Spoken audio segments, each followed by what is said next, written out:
right, it is 7 o'clock and we're going to call the meeting to order. This is the regular meeting of the Kaneland Community Unit School District. Yes, I'm on. 302 Board of Education. We'd like to inform all board meeting attendees that this meeting is being live streamed and archived for access at any time by our community members on the internet within 24 to 48 hours of the meeting's conclusion. And as was stated on the agenda online, this meeting is open to the public in accordance with Phase 5 guidance issued by the Illinois Department of Public Health and the Illinois State Board of Education. Individuals are required to wear a face covering at all times while in the building, including during the meeting. The capacity in the room is limited to attendees being spaced a minimum of 6 feet apart, and a COVID-19 screening is conducted for all attendees. And we will start with the pledge.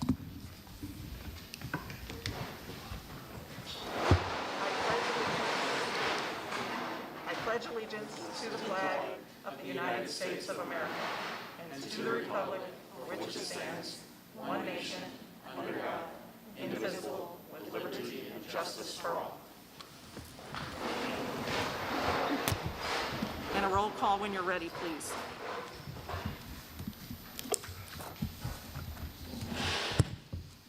Roll call when you're ready, please. Mrs. Witt. Here. Mr. Gonzalez. Here. Mrs. Junk. Here. Mr. Carey. Here. Dr. Lawler. Here. Mrs. Simmons. Here. And Mr. Mankivsky. Here. Mr. Mankivsky is joining us via teleconference at this time. With 7 members present, we do have a quorum. Is there consideration from any board member to move an item from the consent agenda to new business? Okay, hearing none, I'll entertain a motion that the agenda be approved as presented. So moved. Second. And a roll call, please. Mr. Gonzalez. Aye. Mrs. Junk. Aye. Mr. Carey. Aye. Dr. Lawler. Aye. Mr. Mankivsky. Aye. Mrs. Simmons. Aye. Mrs. Witt. Aye. Motion carries 7-0. I'll turn it over now to Dr. Layden for the board and superintendent. Witt. Over the course of the last school year, a number of our athletics and activity seasons were shortened, shifted, or truncated. So throughout the school year, we put off some of those activities to be recognized. But tonight is a night in which our high school personnel and our middle school personnel were available. So with that, I don't know if Mrs. Maris is over there, so we'll start with Mr. Schmidt, the middle school principal first. Mr. Schmidt, if you would come up first, and after that, either Mr. Rollman or Mrs. Maris can kick it off from the high school. So thank you and welcome. Thank you. Good evening, ladies and gentlemen. So as Dr. Layden said, we had a unusual school year, but we were excited to have some of our students be able to participate both in activities and athletics with some very excellent results. So the first up is our activity, the 2020-2021 Word Masters Challenge. This is a national vocabulary competition involving nearly 125,000 students. Our 8th grade team from Harder Middle School placed 8th in the nation. Harder Middle School also had 2 7th graders achieve outstanding results. They are Erin Doucette and Vienna Wang. Erin also earned the individual highest honors, which places her in the top 10 to 15 students in her division. For the track season, we held the IESA sectional meet was held at Lincoln Way West High School in New Lenox. We had a number of first, second, and third place finishers. Overall, great results. So our first place finishers, we had Evan Nosek in both the mile and 800 meters, Taylor Skeen in the 200 meters, Emma Gatz in the long jump. For second place finishers at sectionals, we had Grayson Cole in the mile, Mackenzie Conagren in the 400 meters, Hannah Boyer in the 100 meter hurdles, Taylor Skeen in the 100 meters. Our 8th grade girls 4x200 relay, which was Ashley Zwick, Natalie Myers, Tegan Hardy, and Taylor Skeen. Natalie Myers also finished second in discus. Evan Wilden finished second in the mile. And our 7th grade boys 4x200 relay of Luke Godomsky, Alex Pennington, Grayson Smith, and Richard Putzler all finished second place as well. Our 3rd place finishers were Jake Buckley in discus and shot put, Luke Godomsky in long jump, Levi Hurst in shot put, Danielle Bauer in the mile, and our 7th grade girls 4x400 meter relay team of Mackenzie Conogram, Emma Gatz, Danielle Bauer, and Grayson Cole. We also would like to note that our entire team was recognized for demonstrating core values of respect, responsibility, integrity, citizenship, and commitment to excellence with the behavior that they displayed at the meet. We are incredibly proud of our entire team and how they represented Kaneland at sectionals. Thank you very much.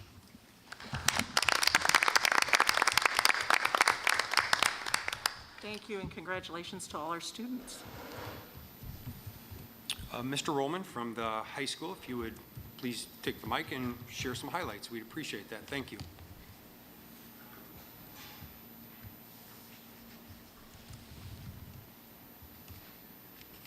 I think he's queuing up.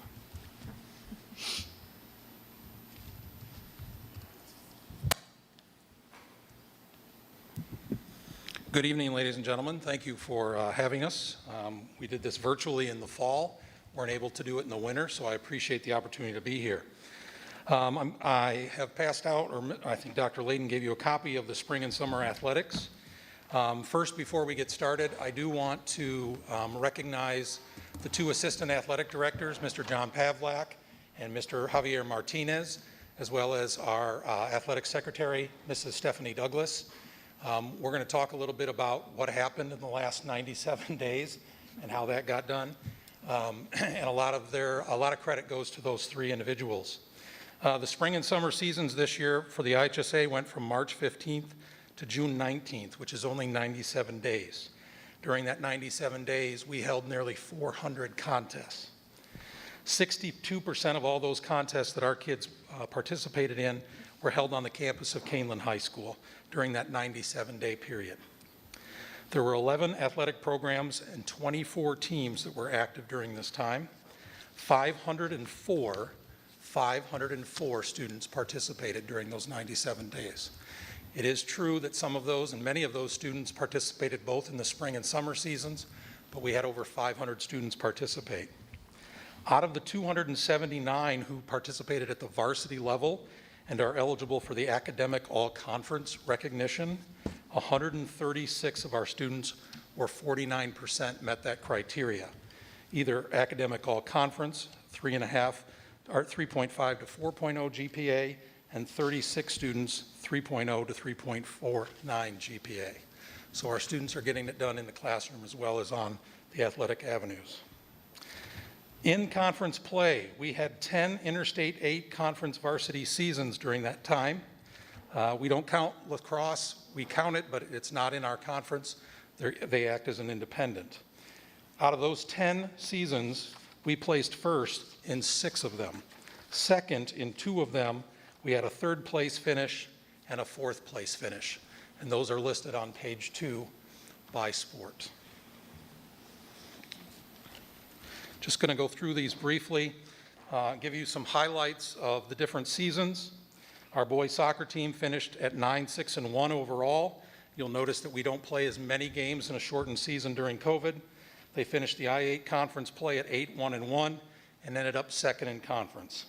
We had 4 players named to the I-8 all-conference team, 2 players named honorable mention. Senior Evan Smith was named to the all-sectional team, and junior Jack Rissman was named honorable mention all-sectional. Our football program in our shortened season went 4-2. They earned a 3rd place finish in the conference. They had 7 players named to the I-8 all-conference team. Eric Teran was named I-8 Conference Defensive Player of the Year, and he was also recognized as an all-state candidate at linebacker. Sam Pryor, senior Sam Pryor, was named I-8 Conference Offensive Player of the Year, and he was also named to the all-state team. This was his 2nd straight all-state recognition. We had 10 players from the football team earn academic all-conference honors this year, and 9 more earned academic all-conference honorable mention. The last of the 3 spring sports, girls volleyball, all 3 levels went undefeated in conference play this year. We wanted to note that our sophomore team did not lose a single game during the conference season.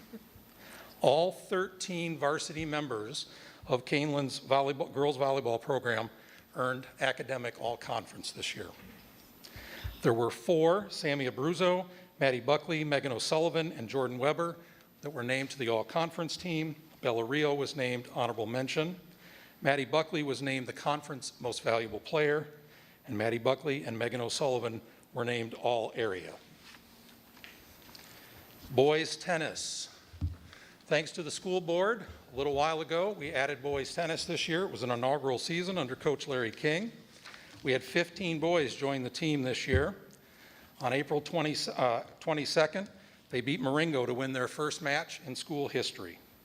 They placed fourth at the Grace Lake North JV tournament and then defeated LaSalle Peru on the road on May 19th for their first ever conference win. They placed fourth out of 8 teams in the I-8 conference and had 3 third-place finishes at the conference meet.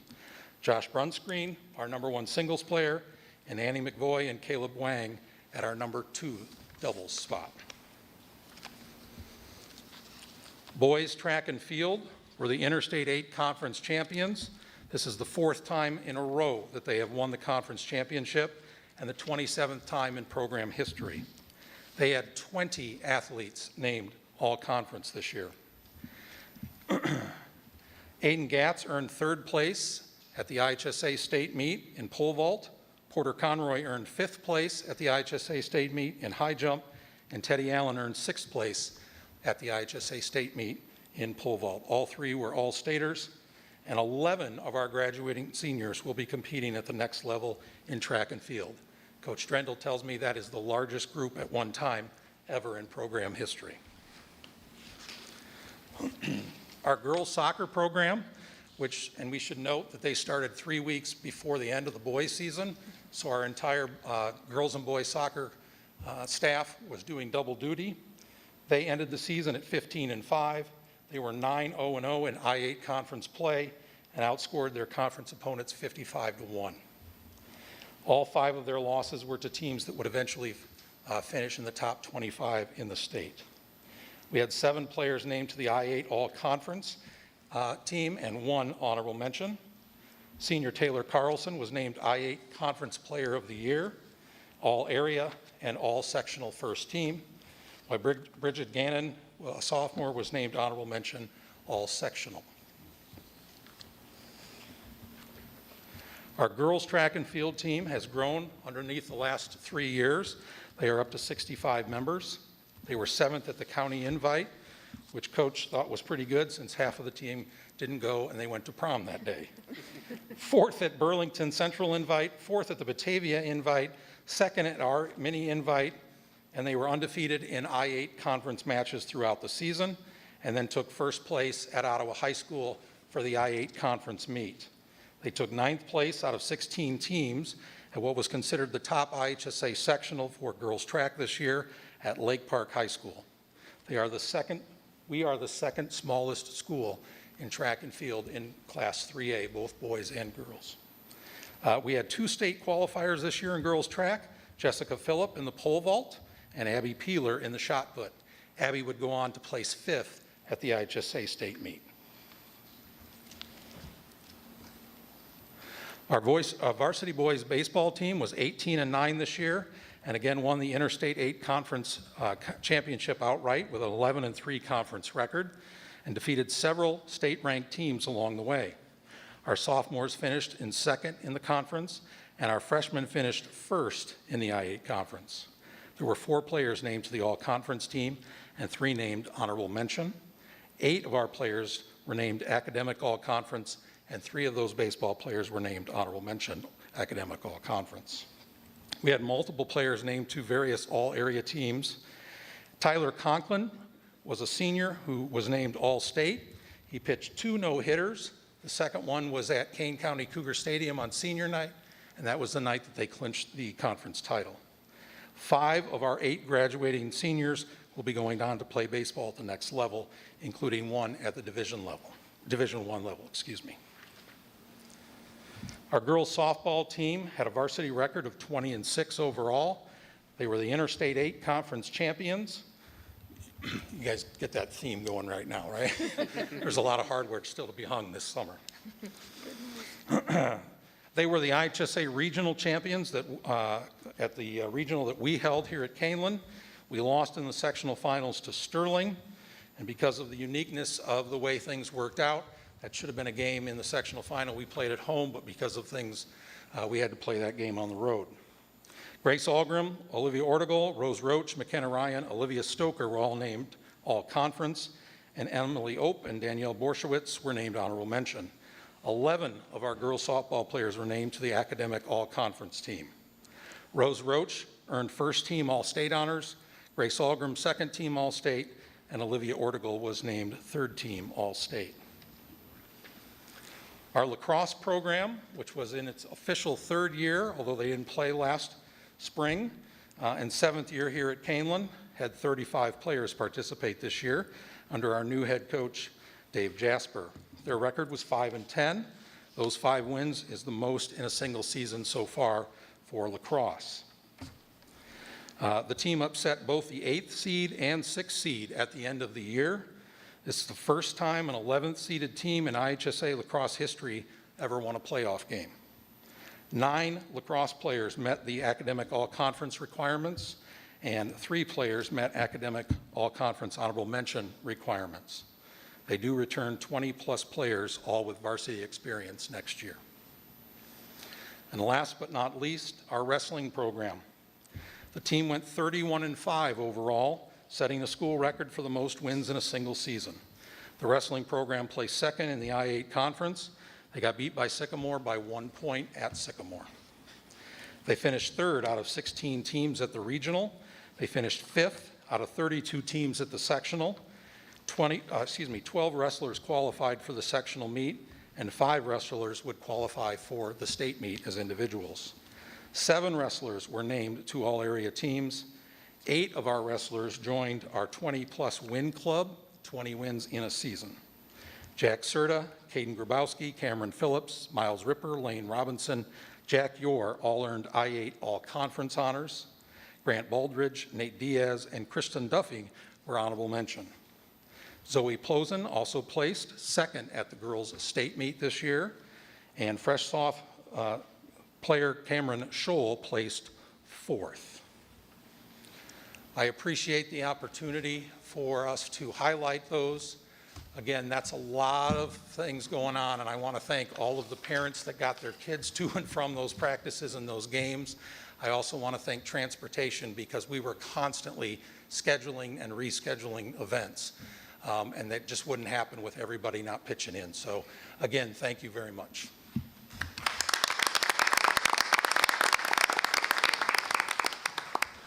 Thank you very much. We're very proud of our students, both in their competitions and in the classroom. Yes. Mr. Schmidt, Mr. Rollman, thank you for those updates, and thank you to our parents and students. We understand it was a trying season and schedule last spring and winter, so thank you for your patience and your understanding. Those are all the salutes we have tonight. Okay. Next on the agenda, we have our first opportunity for public comment. And we do have quite a few people who want to speak tonight, and I just want to read our public comment policy. The board values public input to inform our decision-making and to provide information and insight into what is happening throughout the district.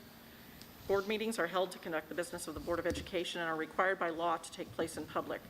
However, they are not public forums. We use the public comment section as an opportunity to listen to our stakeholders. For that reason, the board does not enter into a debate or respond to questions spontaneously or without proper investigation and deliberation. In most cases, concerns or questions requiring follow-up will be referred to the superintendent. If you choose to speak publicly, we ask that you do so at the microphone. State your name and the village of residence or your association with us for the record, and limit your comments to 3 minutes or less so that all who wish to speak may have that opportunity. And we are going to stick to the 3-minute limit very strictly tonight. Public comment is usually a maximum of 30 minutes and 20 minutes for any one subject. We're actually going to allow the 30 minutes to be for the one subject because everyone that's signed up is signed up for the same. Besides one person, the people are signed up for the thing. So for the masking topic. So we will probably, we'll take them in order, as many as we can get in 30 minutes. And on that topic, and if we get to the person who's talking about something else, we will add on someone at the end. So you're encouraged to seek a private appointment to discuss matters concerning individual students or staff members. While public education can be an emotional issue, especially at this time, and understandably so, the board strives to maintain a certain level of decorum at the meeting. Those who speak are expected to maintain a tone of courtesy and civility, and that's both to the board and to one another. So that being said, the floor is open for public comment according to our sign-in sheet, and the first speaker is Sakina Bajawala.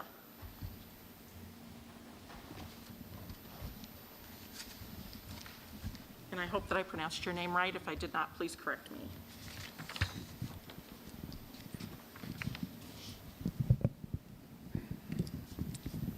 Can I hold it? Is that okay? Sure. Okay, thank you. Thank you to the board for entertaining my comments. My name is Sakina Bajawala, and I reside in Sugar Grove. My connection to the school district is that I am the mother of 2 students who have gone through this Kaneland School District, one of whom is currently a student at Kaneland Harder Middle School. I am also a board-certified pediatrician, allergist, and immunologist caring for thousands of patients, both adults and children, in the Kaneland community. And so I consider myself a pretty decent stakeholder in this topic because it's entirely within my wheelhouse. I come here not so much on behalf of my own students in my household, but rather on behalf of the thousands of young children for whom I care in this community, many of whom are students in this district, and many of whom, due to their age, do not have the opportunity to gain the protection from vaccination against COVID-19. We also understand that many of these students are medically fragile. They may have severe asthma or be immune compromised, whether it be to being on immune suppressive medication or having an underlying immune deficiency. My concern when it comes to making rules about masking in the school setting is that we adhere to the science and not be guided by emotion or anecdote. We have plenty of science that shows us that a layered strategy to protection is the best way to keep our schools open full-time and allow our children to continue attending school in person. And that includes vaccination where possible, physical distancing, and masking. My concern is that if we go to a mask-optional strategy, schools won't stay open, because with the current Delta variant, which has an R0 of close to 4, one individual who is infected in an unmitigated setting, which means inadequate physical distancing and no masking, will infect 4 other people. It's only a matter of time before our schools will shut down again and we'll go back to remote learning, which is what no one wants. So I beseech the board to really focus on the science. We have this opportunity to make the right decisions up front to keep the schools open for everyone. Thank you. Thank you for your comments. The second speaker on the list is Molly Reimer.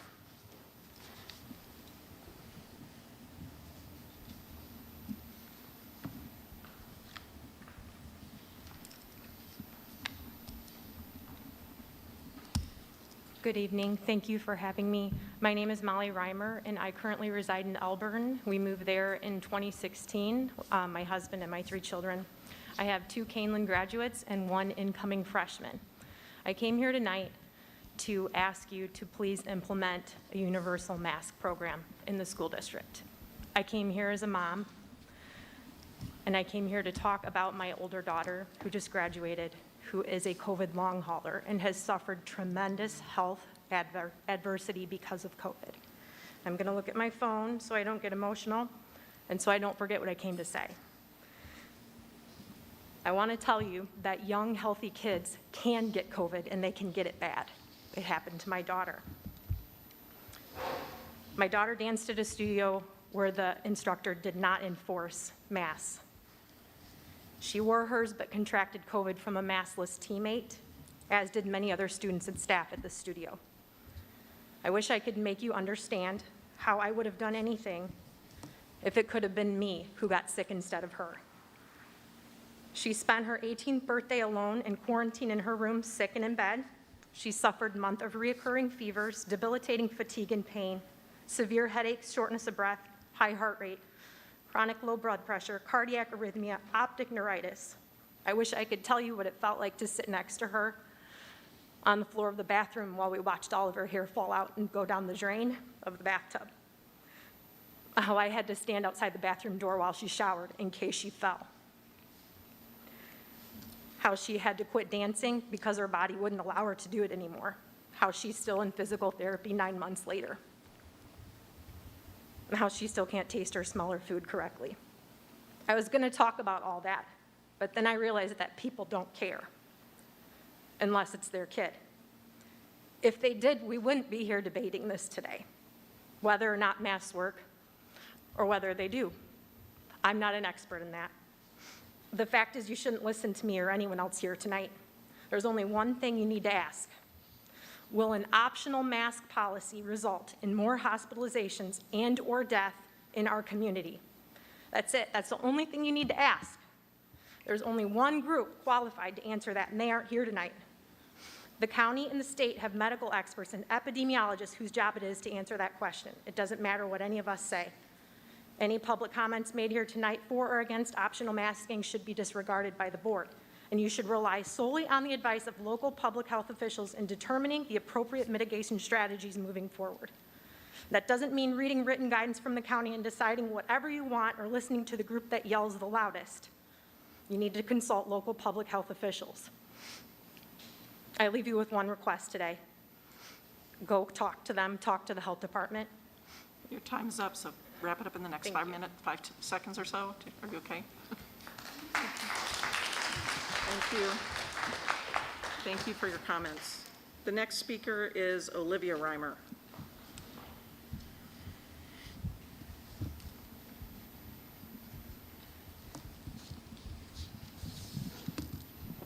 Hello, my name is Olivia Reimer. I'm 14 years old. I live in Elburn, and I'm an incoming freshman here at Kaneland High School.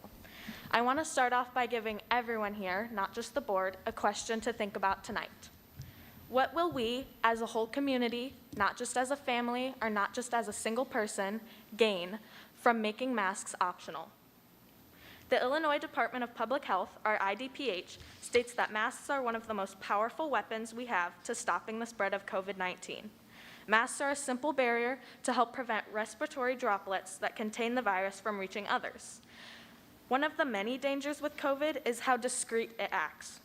Many feel no symptoms within the first 2 days of contracting and spreading the virus, and some never gain symptoms. That means you can have COVID and it can go completely unnoticed.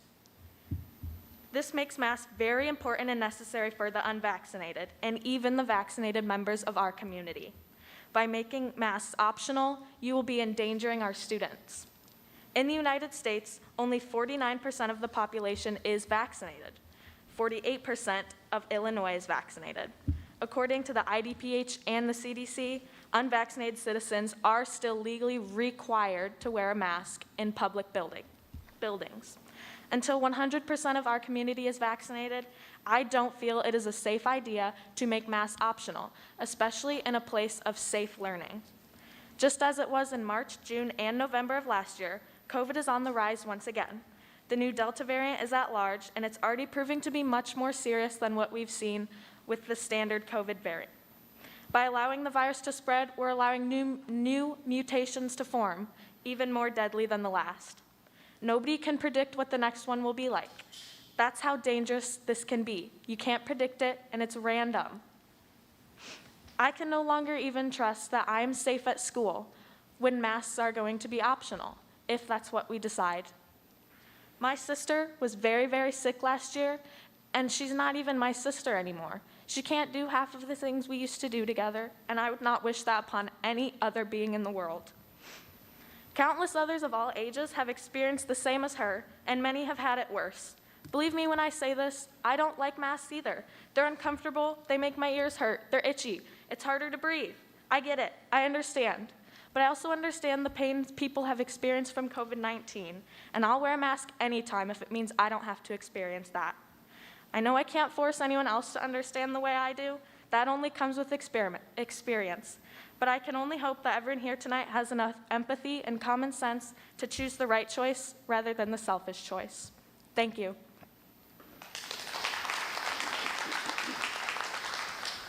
Thank you for your comments. The next person on the list is Ellen Bumbar.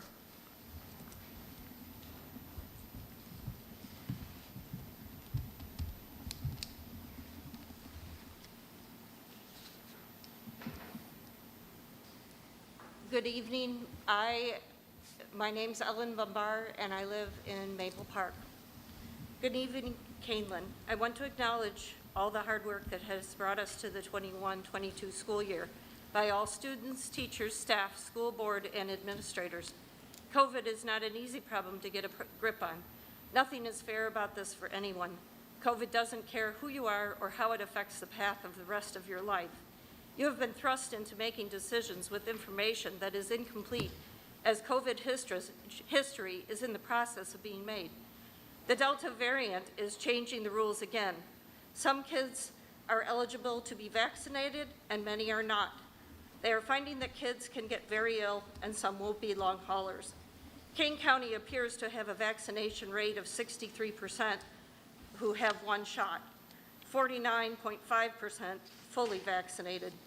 Those 12 and over have had the opportunity to be vaccinated if they chose to. So how do we handle the school year? The Association of American Pediatrics came out with recommendations that kids wear masks and socially distance. The CDC came out with new guidelines that left leeway so kids could get back to school. The guidelines could change at a moment's notice. Financial strains have been placed on families and the district. Trust me, I see how hard this is for everyone to react to. I hope we don't have hindsight that is difficult to look at. Bottom line, how do we keep the kids safe? The high school might have one plan, the middle school could have another, the elementary, where none of the kids get vaccinated. It's all confusing. I don't know the answer. On top of that, people have differing views on vaccine. Yikes, what do you do? Definitely a mission impossible. Last year, Kaneland masked and socially distanced. It seemed to work fairly well. This year, the Delta variant is on the rise and people are tired of COVID and masks. I am not tired of having healthy children. Decisions don't come easily at this level. Please keep the health of the children first. Soon, meaning winter, the vaccinations will hopefully be available for the 12 and under. Let's not forget them while making a policy. Some kids are affected physically and emotionally by the eligibility of the vaccine for them. We need to remember what we do as a community affects our kids. Remember the burden that is on our kids, district, teachers, administration, and families. As you make decisions for the beginning of the school year, please keep in mind the medical advice from the Association of the American Pediatrics. Please remember the decisions made will impact the health of kids for the rest of their lives. Thank you for the time.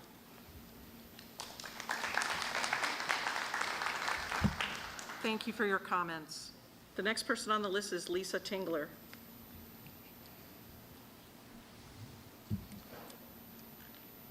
I don't see her. I have the comments here. Okay.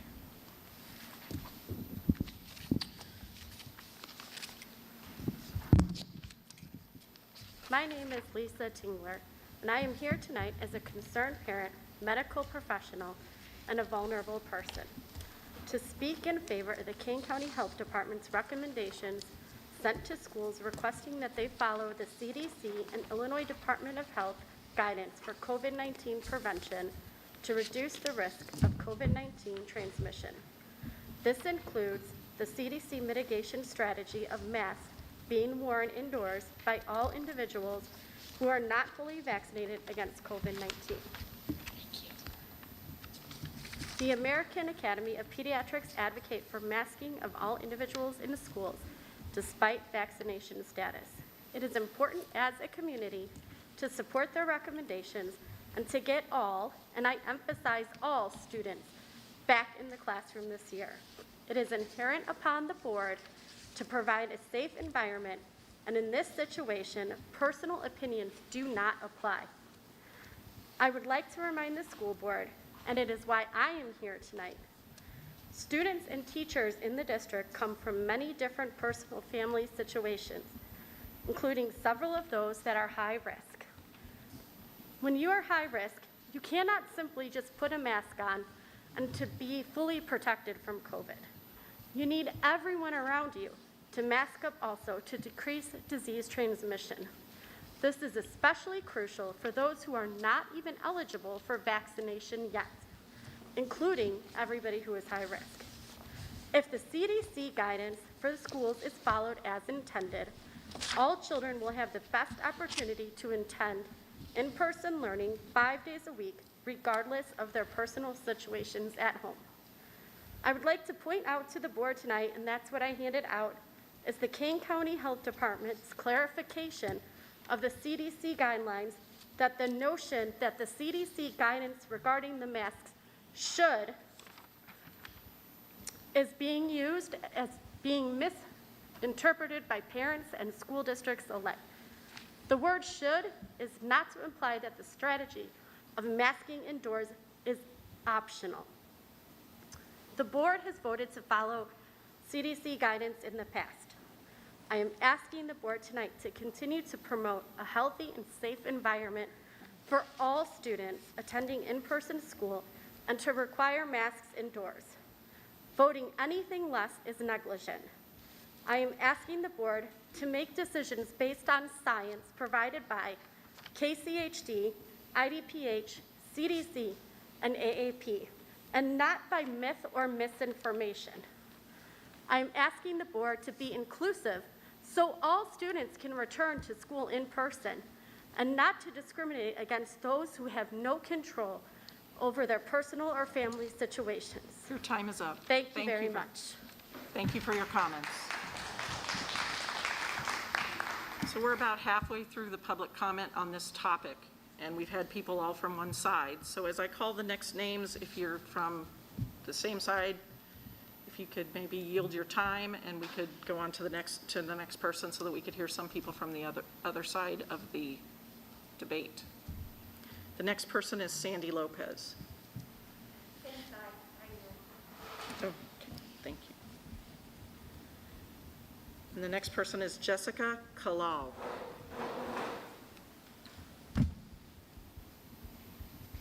And if I've mispronounced your name, let me know.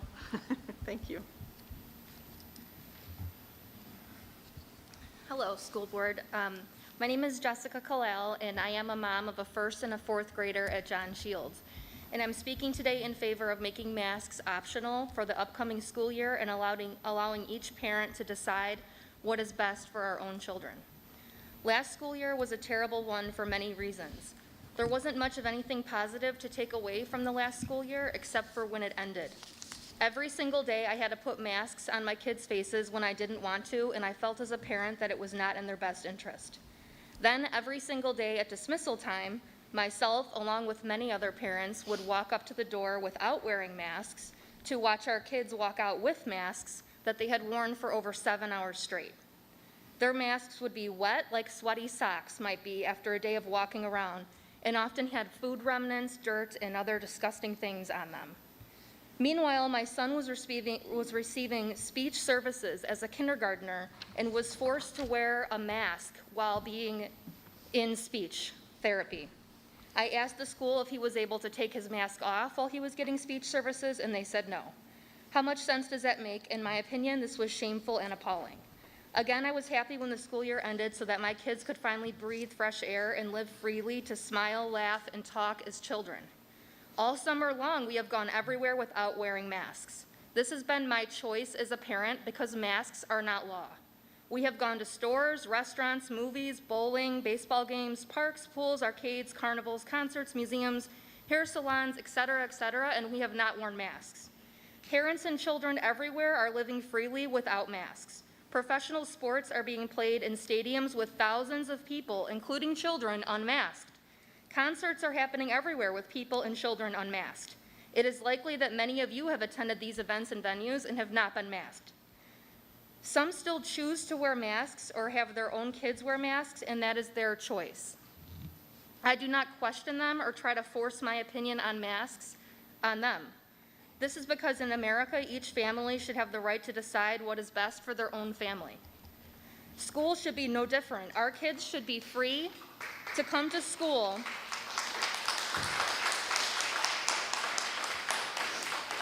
Our kids should be free to come to school breathing fresh air, laughing and smiling, and interacting with their friends and teachers. My son should be able to get speech services without a mask covering his mouth. My kids should not be forced to breathe their own CO2 every day through a wet and dirty mask. This is because masks are not law. We live in a free country where so many believe in the concept of my body, my choice. The same applies here, my body, my choice, my family, my choice. I do not consent for my kids to wear masks to school. For the families who want their kids to wear masks, then they should make that choice. For many, masks have been political and, in my opinion, part of a fear-mongering culture that some don't want to move past from. Your time is Politics up. should be left Thank out you. of schools, and kids should not be political pawns. You need to Make finish masks up. optional. Thank you.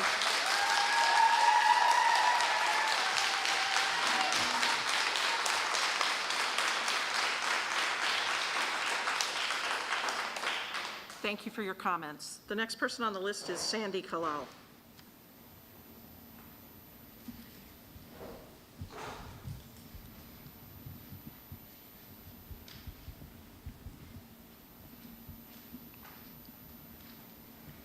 Hello, my name is Sandy Kalal. Thank you for allowing me to speak.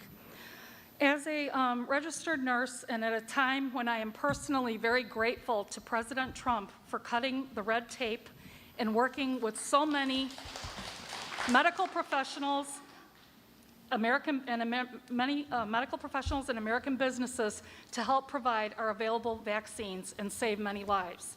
I believe it is incredibly reckless and irresponsible and deliberate for the current administration to allow thousands of illegal immigrants into our country without COVID testing or masks, and providing cash and transportation throughout the United States on a daily basis.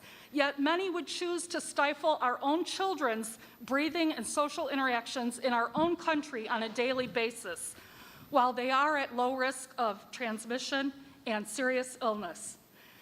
There are no guarantees in life, and at some point, I encourage myself and all medical professionals that have spoken to consider the risk-benefit ratio. What are we doing to our children when we are making them come to school every day wearing masks all day long? Think about wearing a mask for 7 hours straight. Think about children and their childhood memories having to be outside playing at recess with masks on, even while outdoors, while many adults do not even do that. Like in 2021, will the mask requirement suddenly stop after the 2020 elections? Don't kid yourself. This continues to be a largely political issue, and we should not make our children pay. Social agendas are being pushed across this country through education, the teachers' unions, and schools to change our country. And as a matter of fact, check and see. There are extreme political views posted on Facebook right now by someone or those making this decision tonight, sitting right straight up there. Extreme political views.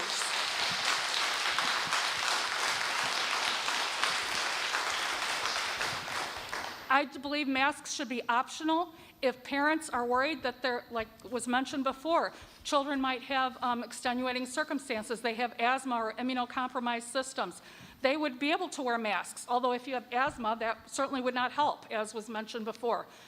I think it's just being used as a to further political agenda in this country. Thank you.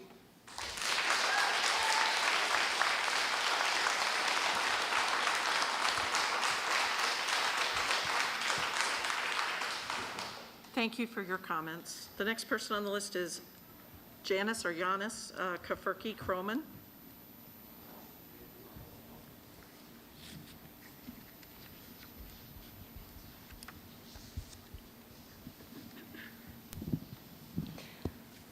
My name is Janice Kafurki-Croman, and I reside in Maple Park, and I have 2 girls of the district, Harder Middle School and John Stewart.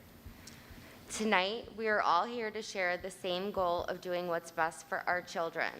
With the return to learn this school year, masking will be voted on by our board. When it comes to this subject, each side is adamant about the foolishness of the other. As either decision made will upset some, I hope we can all try to stay on the same page of doing what's best for the children and the staff of our district. Our children have endured so much through 2020 and 2021 school years. So many changes, and we got through them. We have all valued and appreciated smaller things coming out of this pandemic. We are close to normalcy. As the voice of our children, we can advocate for them. We cannot use them as pawns when it comes to masking or unmasking beliefs. One thing we can advocate and teach our children is not to discriminate. There is so much discrimination in our world, and they see it everywhere, but should not see it at school. To ask children who are not vaccinated or cannot receive the vaccination to wear a mask all day in school is definitely discrimination and segregation. We might as well put a sign on them saying, "I am not vaccinated." I respect others' decisions to vaccinate their children for their reasons. Some of us have our reasons why we are not vaccinating ours. Some others have no choice because of their age. I respect the parents that want to mask up, and I also respect the parents that want to unmask. We should all have a choice in this. When I asked my oldest how she feels about masks, her response was, "I don't mind it, I like it." I asked why, and she replied, "Because she can hide behind it." No, dear, that is not what they are used for. Give our children a chance of going back to normalcy this school year. Give families a choice. Let the families that want their children to mask up come to school feeling that they are safer in a mask. All we ask is do not show our children discrimination and vote for optional.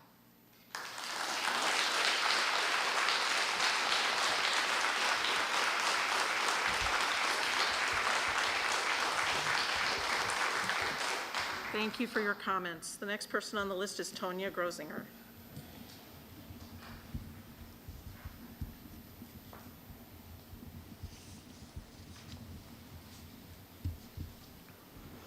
Hi, everybody. I'm Tonya Grosinger from Maple Park. My son is going to be an incoming first grader at John Stewart this year, and he is more than excited to come to school and to eat lunch at school for the first time. That's his words, not mine. I just want it known, I sent an email to all the board members mentioning a petition that was started to go mask optional. As of about an hour and a half ago, we have 945 signatures on that petition.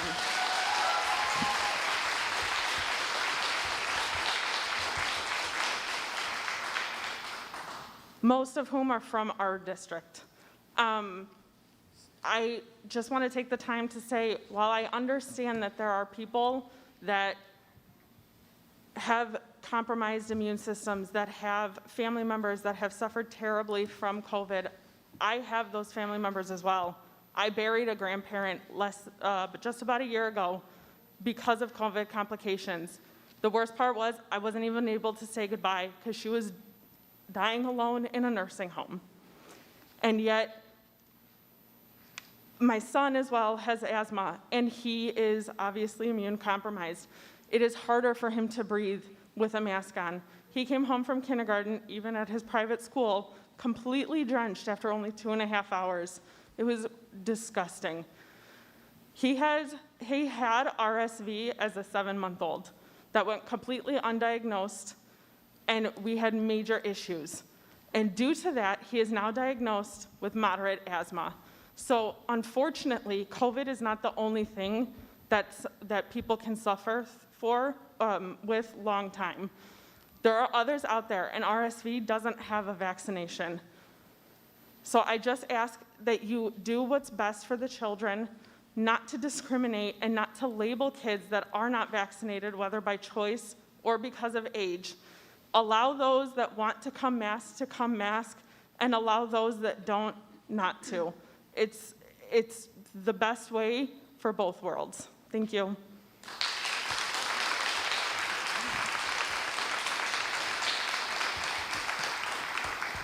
Thank you for your comments. The next person on the list is Chris Bateman, and this will be the last speaker on the masking topic, as we have hit our 30-minute, we will have hit our 30-minute limit, and we've actually had 5 people speak on each side, so I think it is a good time to move forward. Hi, Chris, go ahead. Hi, Chris Bateman. I am from Elburn. I will have an incoming first grader and an incoming fourth grader this year at Kaneland Elementary School. I wasn't really sure what I wanted to say to you guys coming into this meeting. I am not pro-mask, but I am not anti-mask. I think everyone should be able to make that choice for what's right for them and their families. You heard from a board-certified pediatrician. She knows a whole lot more than I do, and I'm sure she's seen a whole lot more things than I've seen. But what I can tell you is I drove up this morning and saw hundreds of children and parents out here practicing football. None of them were in masks. I watched my son play t-ball this summer, never wore a mask. No complications, no COVID, no anything.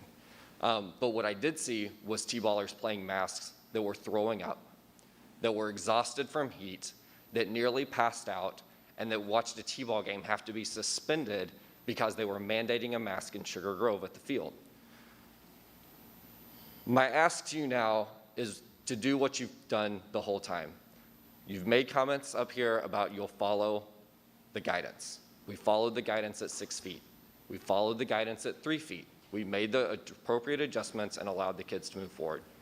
All that I'm asking tonight is that we don't call out masks specifically, that we vote on the guidance as it's stated. The guidance said that they should be worn. And parents who think that they should be worn for their children will have their children wear masks. And if they're in circumstances where they should be wearing masks, that's when they'll wear them. Should our kids be wearing masks during passing periods? Sure, maybe, yeah. Do they need to wear them on the playground? No. Because what's happening is if we make them wear a mask all day long, they wear it all day in school, they walk off of the school property, they take the mask off, and they play with those exact same kids on the playgrounds. They play with those same kids in their houses, they go to the movies, they go bowling, they go everywhere else that they want to go without the mask on when they don't have to wear them. I am a parent who follows the rules. My wife and I argue about it constantly because I don't wear my mask when we go to Lowe's, but I make the kids put theirs on. That's the rule. So that's what they need to do. But when they don't need to wear it, they don't need to wear it. Let them have a break. When they're sitting in the classroom 3 feet apart, let them have a break. When they're at lunch, obviously they can't wear their mask. Let them have a break. When they're at recess, let them have a break. When it's 100 degrees outside, let them have a break. It is much more dangerous for a child to be overheating with a mask on than the very, very low risk of them contracting COVID. Thanks.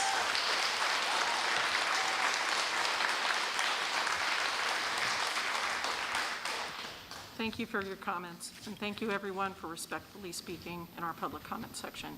We do have one more speaker tonight that is not speaking on the masking topic, and that is Jerry Elliott. So Jerry, it's your time to speak.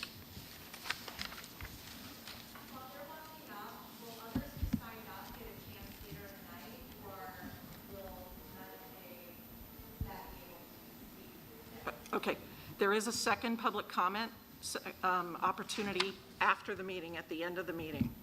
So we will pick, if for people who are here, I will read off the names on the list that are after this. And Dr. Atkins has the sign-up sheet for the second one.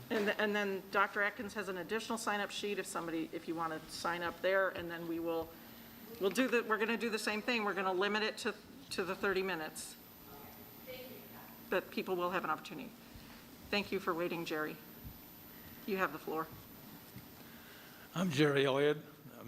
I'm a 35-year resident of Sugar Grove Township, unincorporated. Been a taxpayer for that long time. I rise in opposition of two things, that being the proposed referendum for $69 million to go into the school. And secondly, it has to do with critical race theory being taught.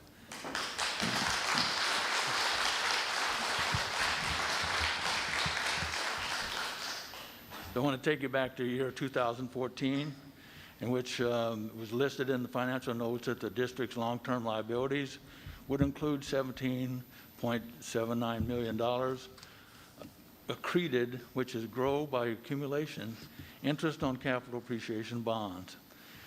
This board was aware by Dr.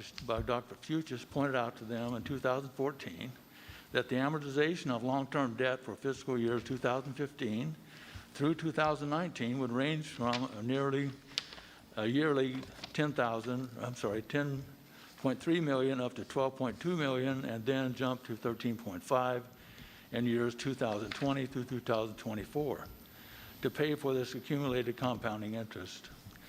For the last 5 years, this board and superintendent have executed not to pay now plan of pushing forward the compounding interest on their bonds. I think it's not only offensive to our citizens, it's a significant $18 million needless interest obligation due as a result of our education people not paying the bills then. It will amount to approximately about $500 years a year per year of additional tax levied to each of our taxpayers.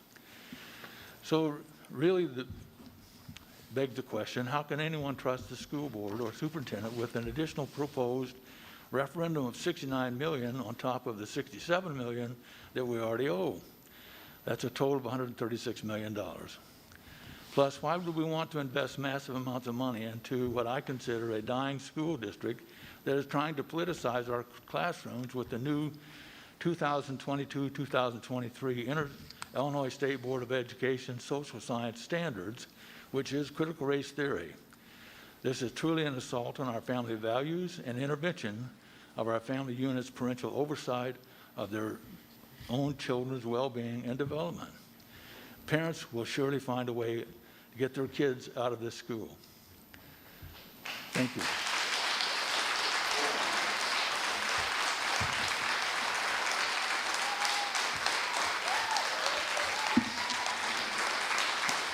Thank you for your comments. That concludes the first public comment section for tonight. As I mentioned, there's another one at the end of the meeting. There's a sign-up sheet. If you aren't on the first sign-up sheet, there's a sign-up sheet out on the table. We're going to move forward now. Tonight's consent agenda contains the following action items: the approval of accounts payable and payroll for July 2021, the approval of a treasurer's report from June of 2021, the approval of minutes from the June 28th, 2021 regular meeting, the approval of resignations and employment of staff, the approval of the destruction of audio recordings from December 2019, the approval of post-issuance bond compliance report, and the approval of contract for services, the Fox Valley Career Center Foundations of Education Student Placement Coordinator. It also includes the following informational items: the employee position report, field trip notification. So is there a motion to approve the consent agenda as presented? So moved. It's been moved by Mr. Mankivsky. Is there a second? Second. And a roll call, please. Mrs. Junk? Aye. Mr. Carey? Dr. Lawler? Aye. Mr. Mankivsky? Aye.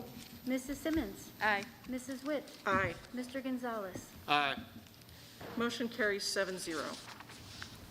We'll move on now to new business. J1 is the approval of the updated back-to-school plan for 2021-2022. And I'll turn it over to Dr. Layton. Yes, thank you.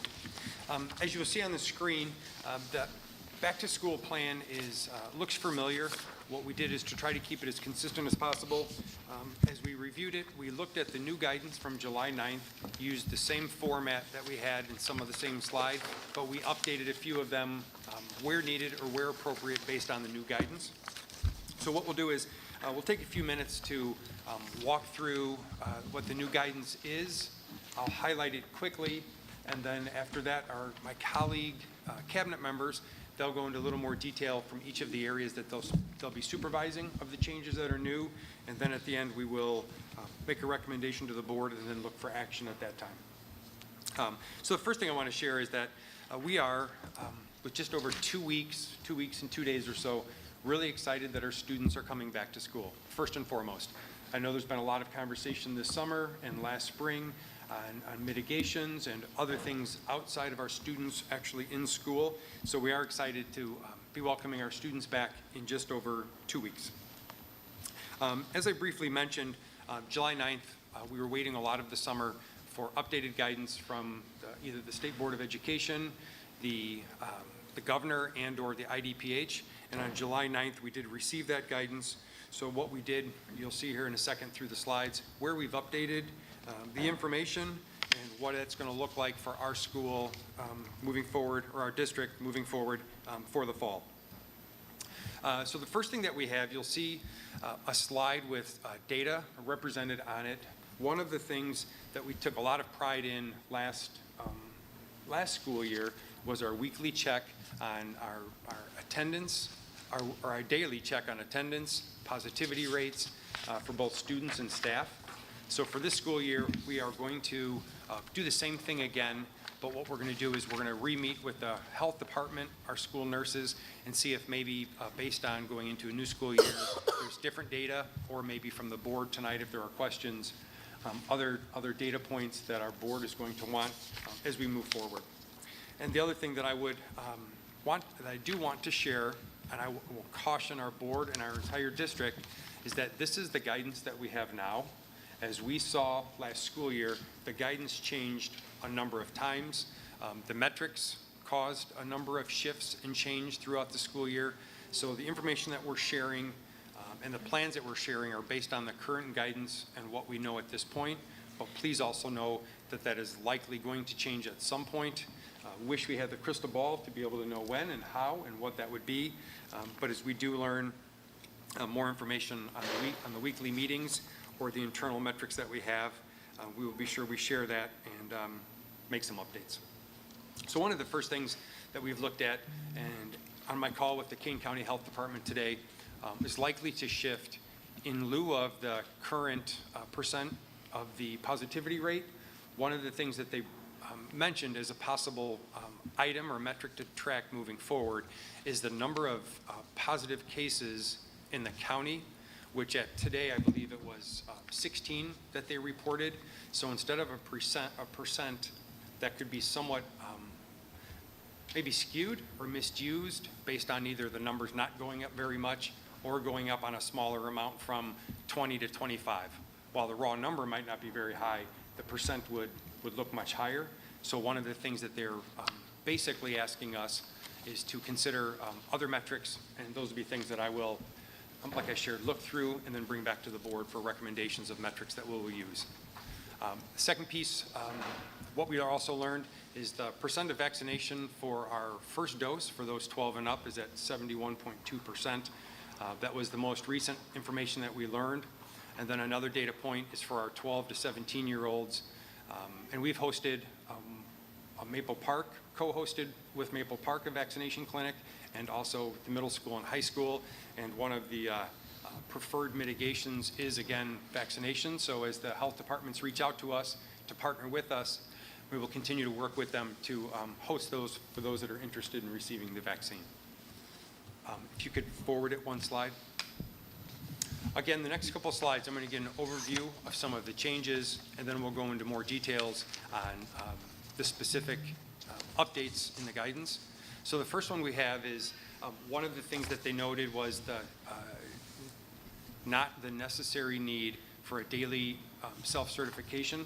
If you recall, last year, everybody either had to log in on their phone or they had to bring in a note sharing that they were symptom-free, answering a series of questions, not being around others that had symptoms or were a positive test. That has changed in lieu of a statement or a comment that is going to come out from the health department, and we'll share more information as one of our colleagues ups that. The next point is daily cleaning will continue. The deep disinfection, which Dr. Fuchs will share a little bit, is not recommended moving forward, so we will just do the regular cleaning that we have unless there's a positive case. The remote learning options, early in the summer, our state superintendent, Dr. Carmen Ayala, shared the expectation that all students return to in-person learning, so you'll learn a little bit more about that also. And then the last piece is the Idph decision tree. I really appreciate Dr. Fuchs and Dr. Adkins as they manage that throughout the school year, because as we talked about topics that changed regularly, the decision tree itself probably changed more than anything else as far as what symptoms to read, how long, what does it mean, what tests can get students back into school, what kind of doctor excuse or doctor note can get students or staff back to school. So that's an important piece that we'll also share more about that one also. As you didn't see in the new guidance, the cafeteria and lunch operations can return back to pre-pandemic. Again, there may be specific criteria for masking, because every student will have a mask on a bus. If they're in the hallways, it may be required to go into the lunchrooms, and then when they're done eating, put their masks back on. And again, that's going to be taken on a building-by-building basis based on the crowded hallways and how crowded those hallways are.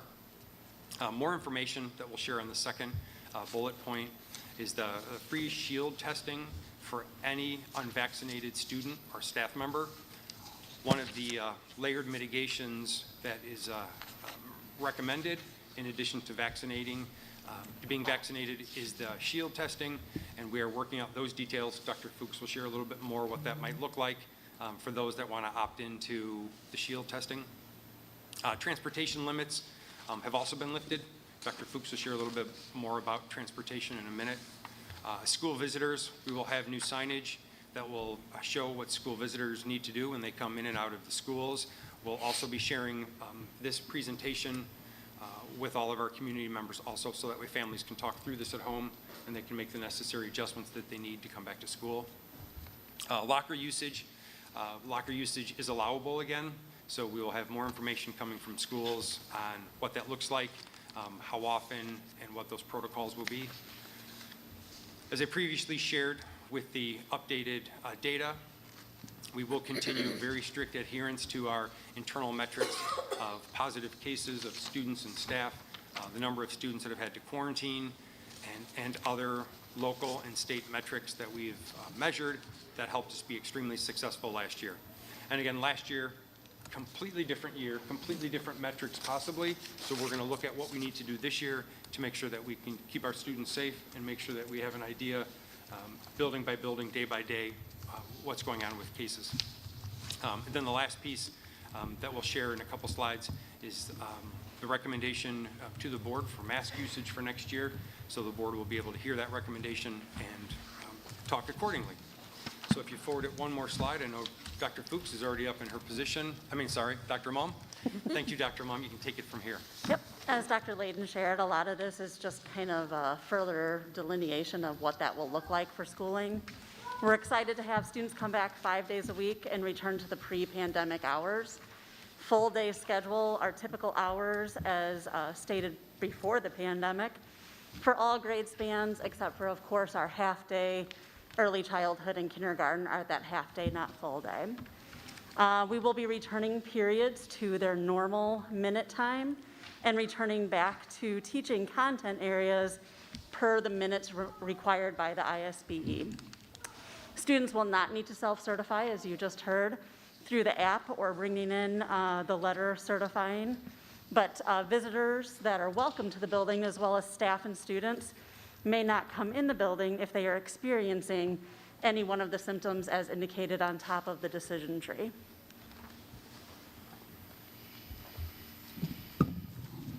Good evening. A couple more bullet points as far as learning structures are concerned for the upcoming school year. As Dr. Layden stated, the emphasis being on in-person learning. All students, EC through 12th grade, will be in person unless they are under a quarantine order by the local health department. There's going to be no remote learning option. If you remember last year, we had our medical remote, our choice remote. Those have since been removed per Dr. Carmen Ayala. One thing of importance in order to track symptoms and keep everyone as healthy as possible is when families report absences to the school and to the absence line, they'll need to provide symptom-specific information. This has been in practice in the past when we've had flare-ups of the flu, so we want to make sure that because that decision tree that Dr. Layden has some specific symptomology listed in it, there may be some questions asking for specific information. As Dr. Mum said, we have the ability to use our lockers again. We did not use them last year, but we know that for the middle school and high school, for the most part, we were at limited capacity, but we do have the ability to use our lockers. That includes PE lockers, band lockers, hallway lockers, and then the social distancing piece, our classrooms will be seated at 3 feet overall distancing. It is important to note in full transparency that there may be some classrooms that are closer than 3 feet learning spaces. But again, an overall 3 feet. This was a discussion that we had, I believe it was back in May, and we have already thought through at each building level what this looks like, this 3-foot social distance piece. So that's something that we've anticipated and planned for, so there's very little change coming from the plans that we started to put in place back in May. Are there any questions for any questions for Ed Services? I have a question for you. Yes. Um, For me. And perhaps I don't know, you might need to refer to Maureen Lemon.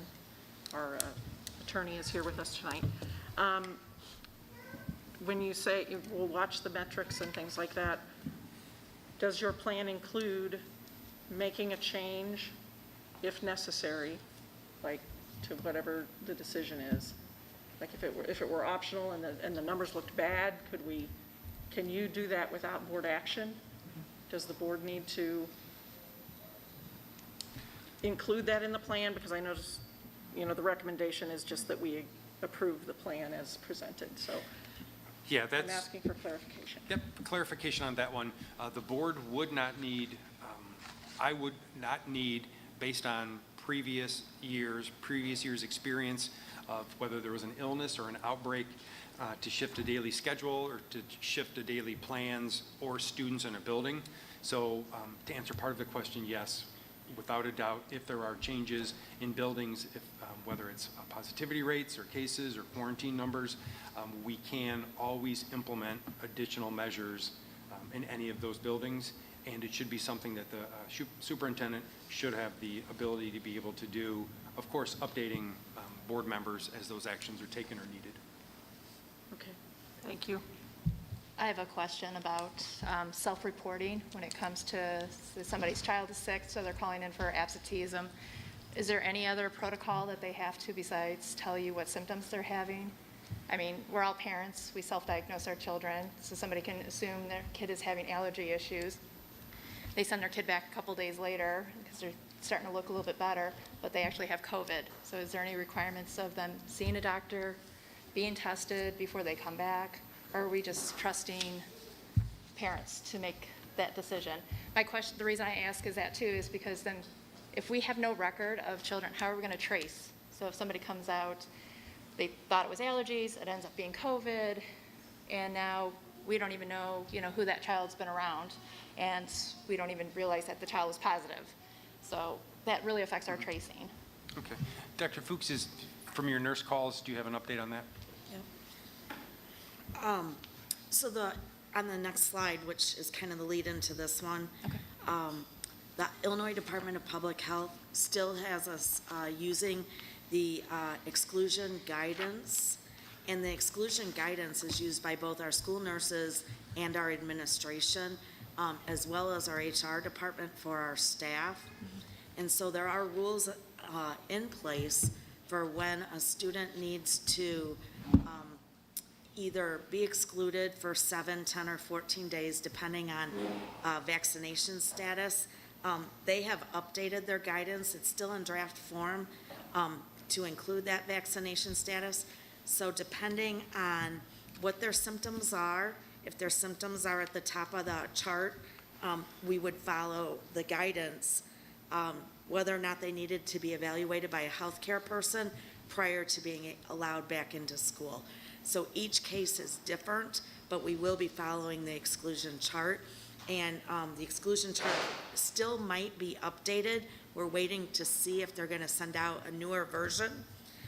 But right now we have the newest version along with the draft for the close contacts of, and then it's divided into vaccinated and unvaccinated so that we can follow the decision tree. Do you want me to finish this, or do you want more questions? I just want to make sure that we're giving Mr. Mankivsky an opportunity. I just wanted to ask him if he had any questions thus far. Bob, do you have any questions thus far? I have no questions at the moment, so thank you. Okay, thank you. He doesn't have any. He doesn't have any questions at Okay, this time. thank you. So one other thing that we're going to be doing that Dr. Layden alluded to was the Shield Illinois testing. And we're going to be doing an opt-in program where within the next week or two here before school starts, we're going to ask any parents of students that are unvaccinated as well as adult staff if they would like to opt in to the Shield Illinois testing. It's put on by the University of Illinois, and it will allow our students and staff to have a saliva-based test one time per week at their individual schools, where we would get the results within 24 hours to know that they are either negative or hopefully not positive. If they are positive, we would be able to catch that person who typically is asymptomatic. That's why we're doing the Shield testing. Additionally, by doing the Shield testing, it is another mitigation strategy that can be used to help keep students stay in school if they're being tested on a regular basis through this program, and if they don't have symptoms. So it's another strategy, a layer that we'll be using to help keep our kids in school. Vaccinations are not required for students or staff. Oops, question, Mr. Carey had Ryan? a question. Wasn't there, with the Shield testing, isn't there a difference in the length of time students are required to quarantine? Yes, there is. And again, it just depends on the chart and also if they've had mask usage. So there's a lot of criteria, but yes, there is a different amount of time for quarantine if they're participating in the testing program. I'm assuming it's less? That's correct. Yes. Okay. So vaccinations are not required for students or staff to return. However, we are encouraging anybody that's eligible to be vaccinated. By the way, the Shield testing is free of charge. And again, it will be at all sites one time per week. The link to the IDPH, the Illinois Department of Public Health decision tree, is in the packet. It's also on our website. Just be sure to watch in case if they do come out with updates. As Dr. Layden mentioned, this exclusion chart changed pretty regularly last year throughout the year, and so we'll continue to follow it to the best of our abilities. We'll be working both with administration and our school nurses to do so. Good evening. So just building on some information about the full remote aspect for this coming year. On May 19th, the state school board issued a proclamation stating that we must resume full in-person learning for all student attendance days.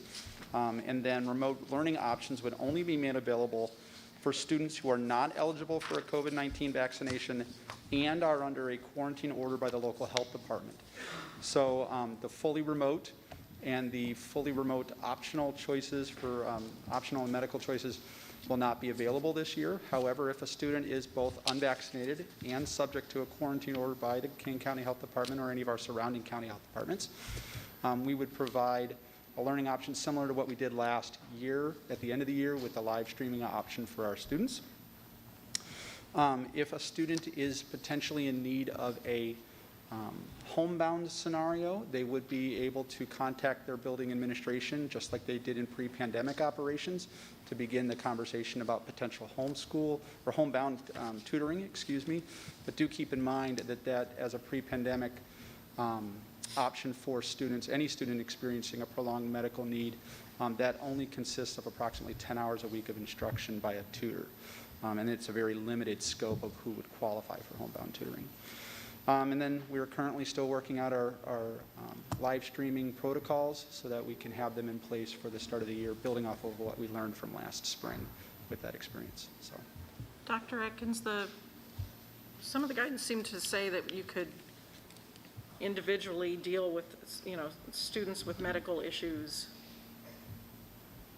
Do that individually.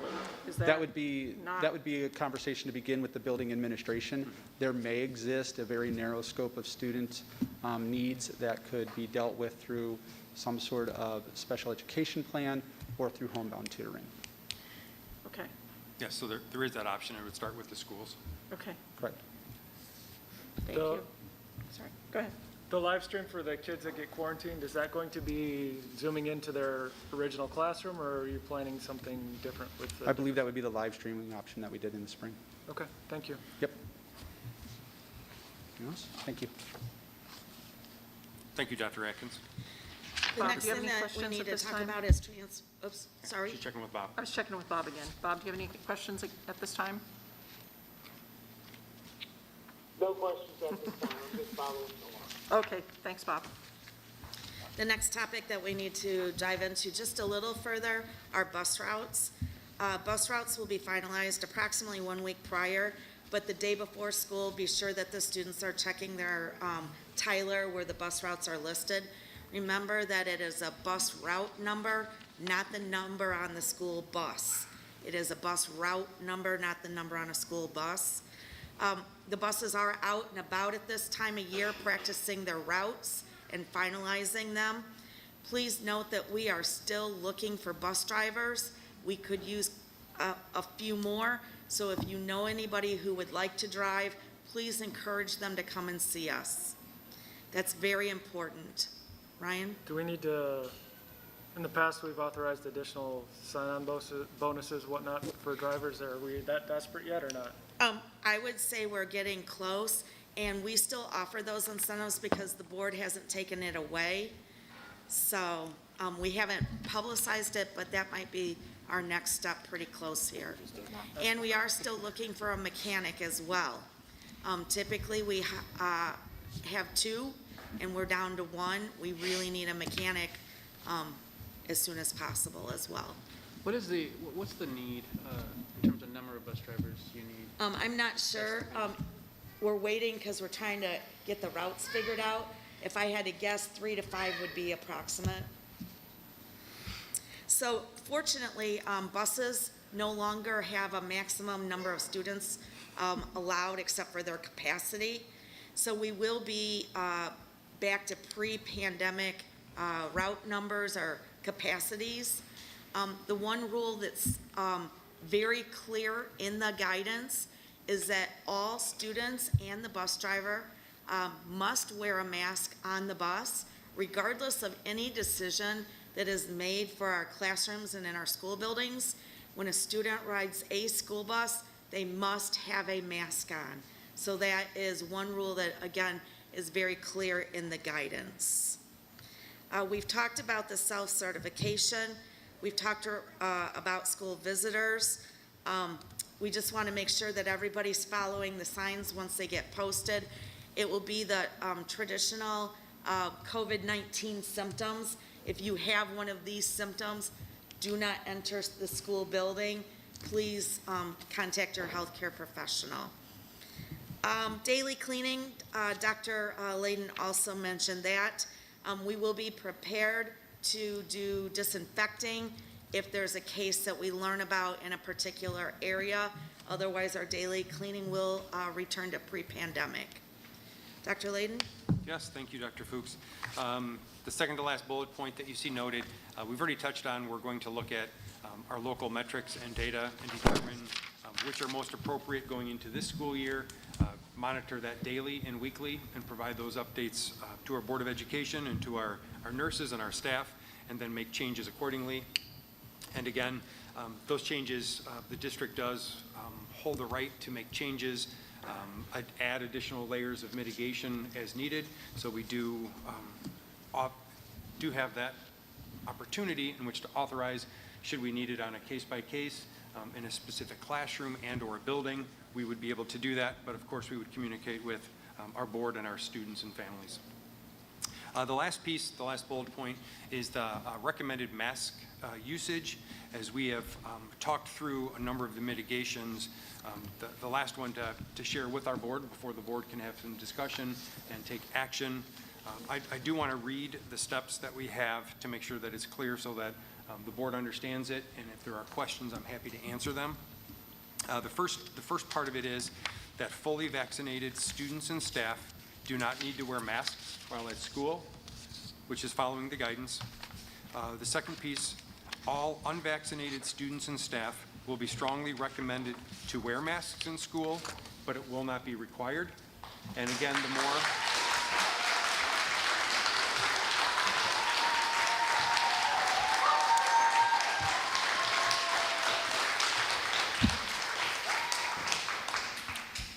the more mitigations that hopefully with vaccination and saliva testing and other, the cleaning and other protocols that we'll have in place will help minimize any COVID spread.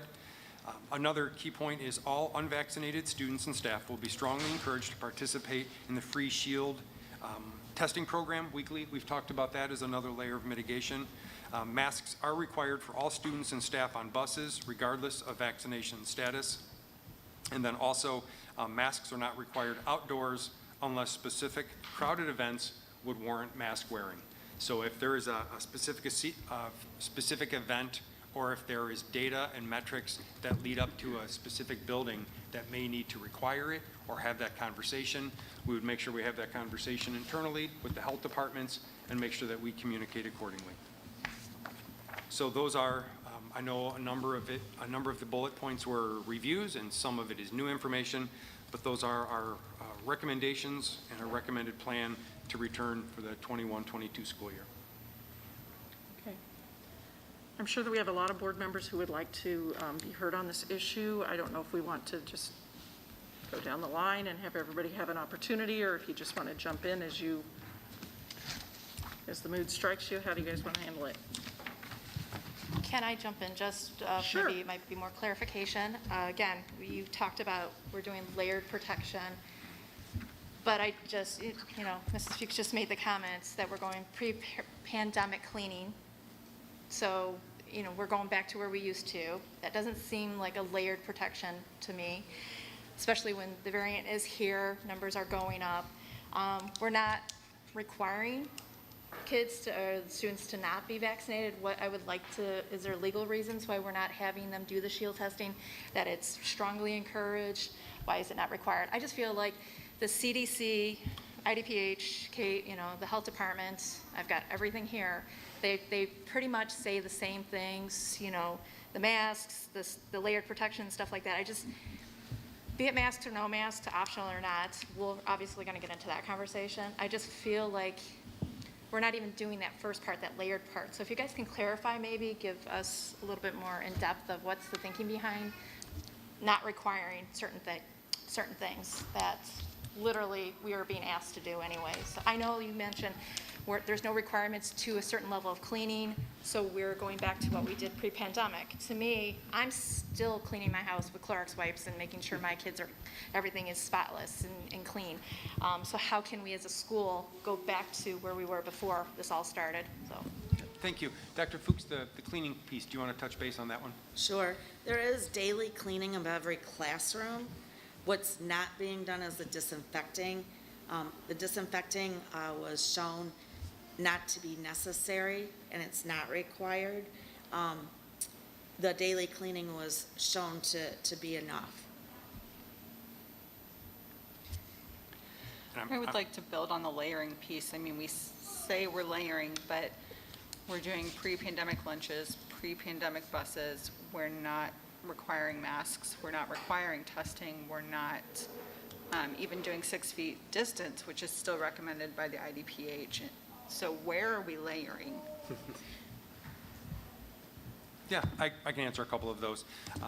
Again, the interpretation of the guidance, when they talk about busing and being able to go back to full busing, they don't mention that you can't. So for us, for busing, that is a huge piece for Kaneland School District because of our size. So that is following the guidance. As far as following the guidance of recommending the testing and not requiring it, that is also a piece of the guidance that we're following. And I think the biggest question that's been a challenge is the recommended versus required. So these have been recommended as we have followed the guidance. It's slightly different this year than last year's guidance because it's different, but in each of those instances, we went through the language, the updated language, and then with Maureen Lemon, our legal counsel, where exactly does that fall? So what we've done is follow each of the pieces as far as the recommendation level. And I guess the challenging piece is the interpretation of recommendation. So that's what has led us to the decision for tonight, or the recommendation. So respectfully, and I mean that truly, I would disagree, and here's why. I'm not a health expert, so I called the health experts. I talked to Kane County Health today. I talked to Kathy Fosser. I talked to Michael Isaacson, and I also talked to April Elliott. And they are saying that we are not following any of the things that they recommend, and that recommendation is to follow it, not to choose when to follow it or when not to follow it. They literally said, and they gave me official talking points to share with us tonight. They literally said the options are to opt out for those who are vaccinated, but not to opt out for those who are unvaccinated. It's not what the guidance says. It says words have meanings. I'm reading what Kane County Health says, Ryan. Yeah, it says. I will show you. This is from Kane County Health.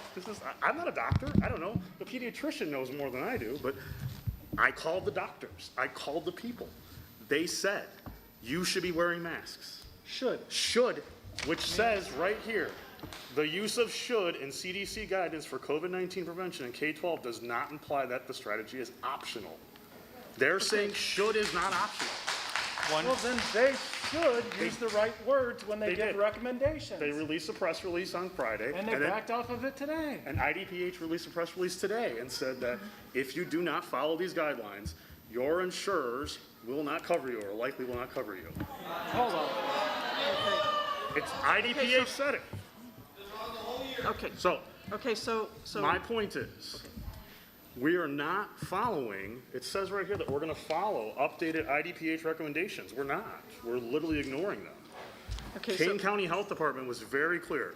Promote the vaccine. Consistent and correct mask use, especially for the unvaccinated. Physical distancing, we're not doing that. Screen testing to promptly identify cases, clusters, and outbreaks. Then they go on to ventilation, hand washing, cleaning, and disinfecting. They say disinfecting. So these are their bullet points. I'm happy to share them with the board. We aren't following what Kane County Health is saying. Kathy Foster, the director of the Kane County Health Department, she said she talked to you, Dr. Layton. She said, jokingly, there is a mask option. The mask option is for those who are vaccinated, not for those who are unvaccinated. And she said she can say that, but she knows that, that's very unpolitical. But these are direct words and official statements that we are not following. I'm curious as to why these... I'm sorry, this isn't an open forum. It's Aaron. Oh, I'm sorry. Oh, sorry. I heard it. I thought it was from over there. Well, We don't need the commentary from you all. Okay. Okay, I think we're fine. Let's continue. Adam, you have the floor. I'm curious as to why these bullet points have to be shared with the board at this point and why it was not made public beforehand. I found out today.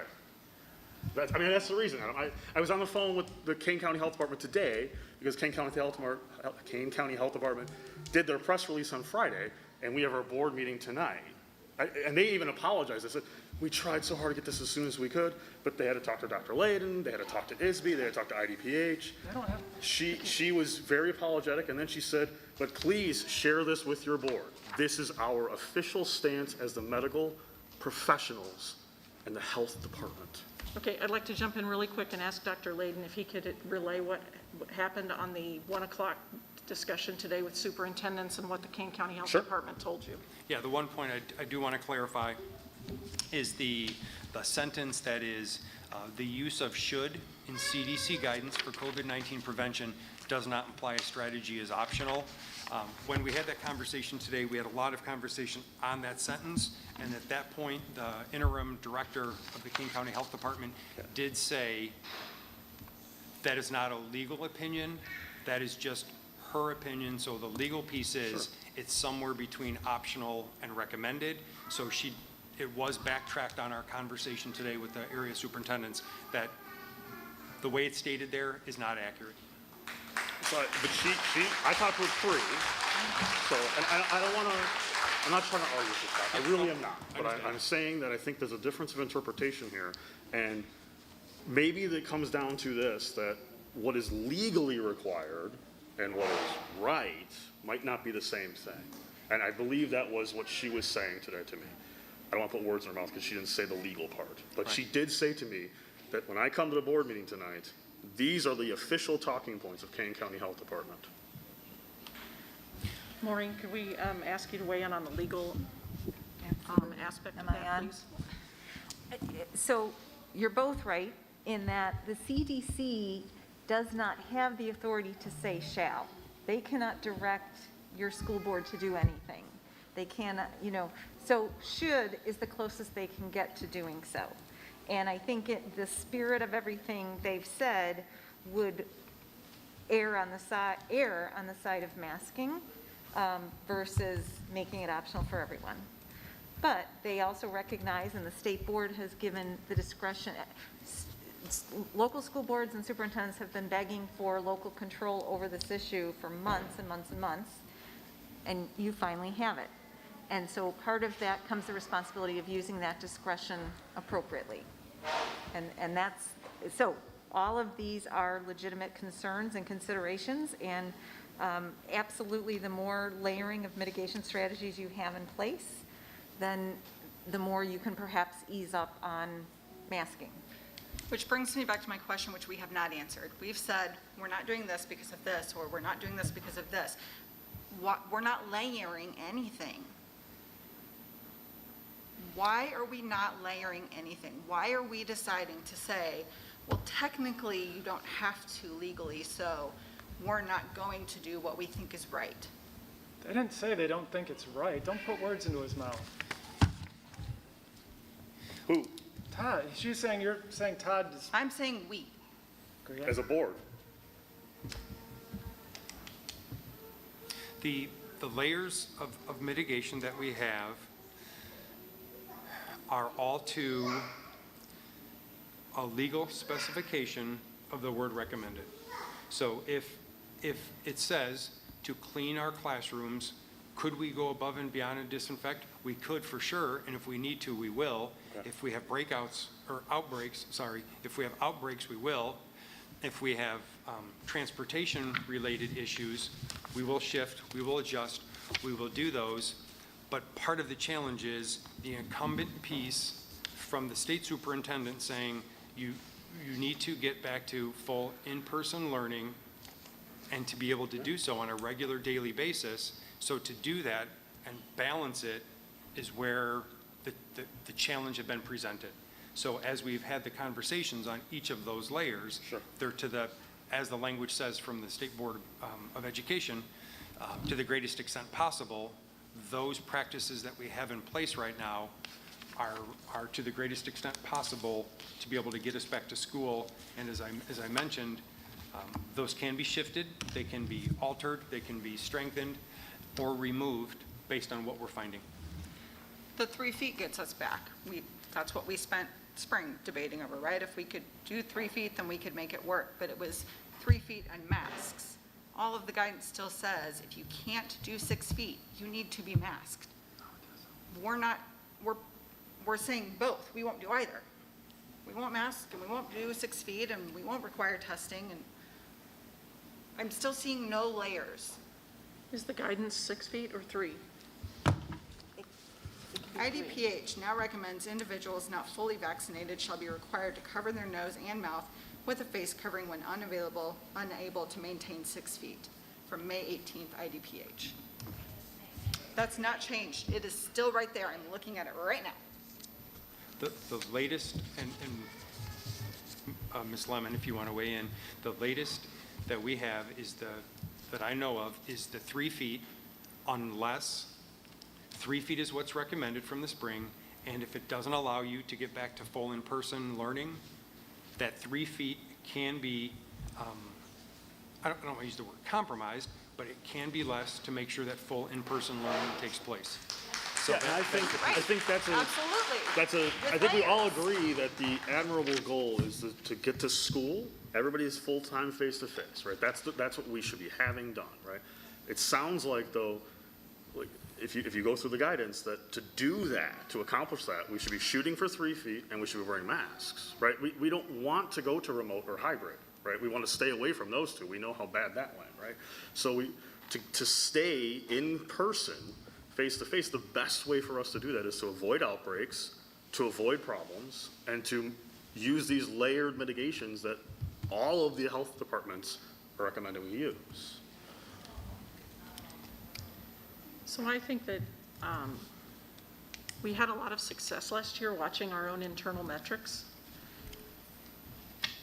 And I think it's a more fluid thing. It's not like we're not layering at all. It's what I interpreted it to mean to me was that we would, the superintendent would watch the internal metrics, and when additional layering is required, then we would add it in. So that's not what the health expert told me today. So Kathy Foster said to me, you should start with these things, and then as you see the metrics show that you aren't having problems, you could start considering where things could go. But you should start with the best possible situation, which is to keep everybody safe, and then move from there and progress. And to me, the one that costs the district nothing is the masks. The masks are a very simple problem solving, right? Like, if we just put masks on, that might help us keep our kids in classes longer. That might keep us face-to-face longer. It might help mitigate the Delta variant. We're not allowed to go back to remote, so what are you talking about longer? We don't, you make it sound like we're gonna close the schools up in 6 months because You could. we could. That's You not, absolutely could. no, we can't. By the guidance that you're arguing, we can't No, close. that's not what she says, because you can quarantine still. And if you have to quarantine an entire school,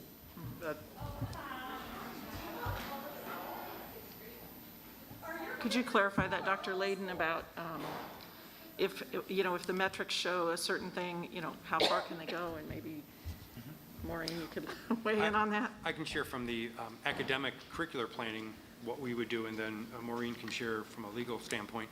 As I think Dr. Adkin shared, if there is a point where the cases are such that we do need to either shut down a grade level or a building, then at that point it would be remote learning. So it would, if we have to go to that point, that's what would happen this school year. which I think we all want to avoid, right? Correct. Yeah.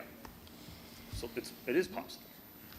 So in IDPH's data as of this morning too, they literally put down youth cases are on an increase. They put it as it's substantial. The numbers of cases in youth are rising so fast that they have marked as substantial, and that's under IDPH's dashboard. So my thing is just kind of like what's been said. It sounds like we're going to be reactive instead of proactive. And I think our students and our staff need us to be proactive. Not legally, oh, we could do this, but we're not held to it, but we should want to. This is our Kaneland community. We should want to protect our children. When these kids and these students walk in the school, their parents should know we did everything we can. The school's disinfected just as clean as their house is. These kids are wearing their masks because it's safe for them. The screening, still I don't know the legal end of that was never answered of like, why is not everybody being screened that's unvaccinated? It's optional. Again, everything is optional. What throws me off too is we are requiring face masks on buses because they're close. The comment was actually if they are in crowded events would warrant mask wearing. So classrooms are not crowded events, hallways are not crowded events. What is our policy for that? Can we get to a compromise where, yes, they're wearing masks on the bus, masks through the hallways, and then if they are in a classroom that is 3 feet apart, those kids can take their masks off. But if we're in classrooms that are not 3 feet apart, guess what? I'm sorry, those kids can't take it off because we're doing what's safest for them. Their teacher can take their mask off. We would love to have these kids here without masks, but if we can't provide every layer that we possibly can control, we're not keeping the staff safe and we're not keeping the kids safe. And that is our job.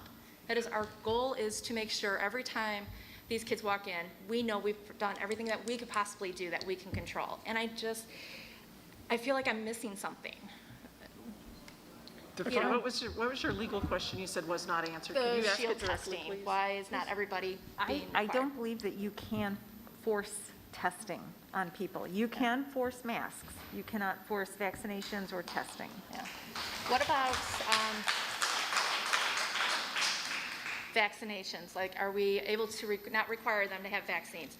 but to know if they've been vaccinated or not. Yes, you can, because in the event of a close contact, you need to know who is vaccinated or who is not. As Dr. Fuchs said, with respect to the exclusionary tree, that's going to dictate if someone has to go home for that 10-day or 14-day period or not. So yes, you do have the right to find out if people are vaccinated. So are we doing that? Yes. Good. Maureen, not that I'm advocating Only in the for this, but decision I'm- tree, though, but Yes, not, part of not the- like universally, we're No, not not saying. universally, as part of the report to- decision right. tree when there's close contacts and potential quarantine. Okay. Yes. Then we have to. Not that I'm advocating for this, but I'm just curious. So when we look at the public colleges and universities, they're able to require testing, require vaccine. What is different about public K-12, just for the understanding? Because there's obligatory, mandatory attendance in public schools unless there's homeschooling or a private school option. Going to a public university is a choice. Okay. I figured something in there, but just wanted. Yeah, there's compulsory education requirements. Got it. So can I ask, what is the holdup of having kids masked until they are in a space where that, like, have that as our policy versus it's just optional? Because there's going to be kids that are going to be bullied because they're wearing masks. There are going to be kids that are going to feel like out of place. You talk about discrimination. If everybody in the classroom is not wearing a mask and little Johnny's wearing his mask, he's going to take it off. He's not going to want to wear it. School is hard enough for these kids. School is hard enough for these teachers, for them to mandate all that, to watch that, to help that. We don't need the teachers to have to manage that now too, that level. So what is holding us back from protecting our kids' safety, but also that part of it too, for the kids that want to wear their masks? Because, I mean, we've had emails, we've had comments. There are people, adults, that are not very nice about people that wear masks or don't wear masks. And so what are kids going to be like? And so, again, I implore us to make the choice that is best for all students, not one side or the other. It's not political, all students. One thing I would recommend is that as part of the back-to-school process, to protect both sides and all students from bullying, that maybe there's some sensitivity training and, in the homerooms, just saying, just saying some people are going to decide to wear the masks and some people are going to, decide not to. So, and just kind of educate kids so that it doesn't happen. Yeah, we would, that's a good point, and it's similar to treating everybody with respect and fidelity in our classrooms, and that is something that we'll talk with our principals in which to implore them to continue to work with our teachers to have those conversations. Thank you. You're welcome. So it sounds like the only reason we're saying we're not going to require, at minimum, K-5, who we know are all unvaccinated, we're saying legally we don't have to, so we're not gonna. Even though all of our health experts recommend it, and we said all last year we're gonna follow the health experts. We are not health experts. They are. They've told us what to do. Why are we not following it? Correct me if I'm wrong, but for most of last year, we followed the guidance from the health experts, correct? And that seems to be the route we're following now, where we have the guidance with the option of, at the end of the day, for me, it's not that I'm against masks, but I believe the guidance is recommending, and yes, we probably should wear masks, but it should be our choice. My daughter's going to wear a mask. And she's probably going to have kids in her class that aren't wearing masks. Can you say that again? I'm sorry. I'm sorry. My daughter's going to, my wife and I have made the choice that my daughter's going to wear a mask. And we understand that there's a good chance she's going to be in a classroom where kids aren't wearing masks. But for me, that's a teaching point for them to allow them to adapt to environments where maybe you don't have to follow the herd. Maybe you can make the choice for your own. We're making a choice to protect you. At the end of the day, it's a recommendation, we should follow it, but I strongly believe that we shouldn't be forcing this upon the families. And Adam, I agree with what you're saying, and it makes sense to give parents these options, right? But here's the issue: we make public health choices all the time, and when it comes to masking, and if I understand it correctly, medical professionals, It's not my mask that saves me. It's your mask that helps me and my mask that helps you. And that's one of the biggest problems that we have, right? So just like we say we have a peanut-free zone, right? Like you can't go over there and have a peanut butter and jelly sandwich, right? Because not because there's, it's gonna help me, but we're gonna make sure we're taking care of the whole group, right? And, so the problem with this is that if we only let certain people mask, well, the irony is that the people who probably do need to wear the mask aren't going to, and then the opposite will be true, right? So that's where it becomes problematic for us. So I understand your point, I totally do, and I would love to say, hey, we can all just do whatever the hell we need to do, and you do you, I'll do me, and we'll live our lives. But in this circumstance, my choice actually does impact your choice, if I understand it correctly. So is there any of the mitigations besides the masking? Because you're all saying we'd like to have further layering, and you mentioned the cleaning. Yeah. Is there a situation in which you would be okay with the masks? I don't like to use the word optional, but masks optional, if we did the cleaning and if we did this? I'm just trying to get to. I think that's the piece when you're layering. Yeah. We can go 3 feet with masks, but we can't have everybody in the classroom and stay 6 feet without masks. That's not an option. So to get them in at 3 feet, we need the masks. No masks outdoors, absolutely. PE outdoors, recess outdoors, absolutely. Right. But that's the guidance. We're not even cherry picking. We're just not following. It's because it says optional. If the governor wanted us to do whatever the governor was going to tell us to do, he would have done that. The health department would have done that. They would have. We've had months of the governor telling us what to do. Now we have the choice to do what we think is best for our community. Our community, safety is something that I can't tell you how safe you should feel about something, and you can't really tell me how safe I should feel about something. The cases of COVID in this county are extremely low. The vaccinations are high. The risk, in my opinion, is small. Vaccinations aren't high. We can't hear each other. Vaccinations aren't high. We're at 49% for the county. That's not high. 71. No, that's 71 for 12 and over with 1 dose. That's not the county. That's cherry picking numbers to make it look better. Skewed. I'm sorry. I'm not understanding what you're saying. Can you go to that slide, someone, please? I don't have it. It was 71. I believe it was the first slide. It was 71 for the first It's not an dose. accurate number. For 12 and over. Right. So that's not our entire community. We can't say that those who can't get vaccinated yet don't count as part of the population. They're still part of the population. Yes. So we're only at 49% of our entire population that's got fully vaccinated. Correct. So that's not a good number. But it's not, the vaccine is not required. Nobody is required to get the vaccine. If people wanted Correct.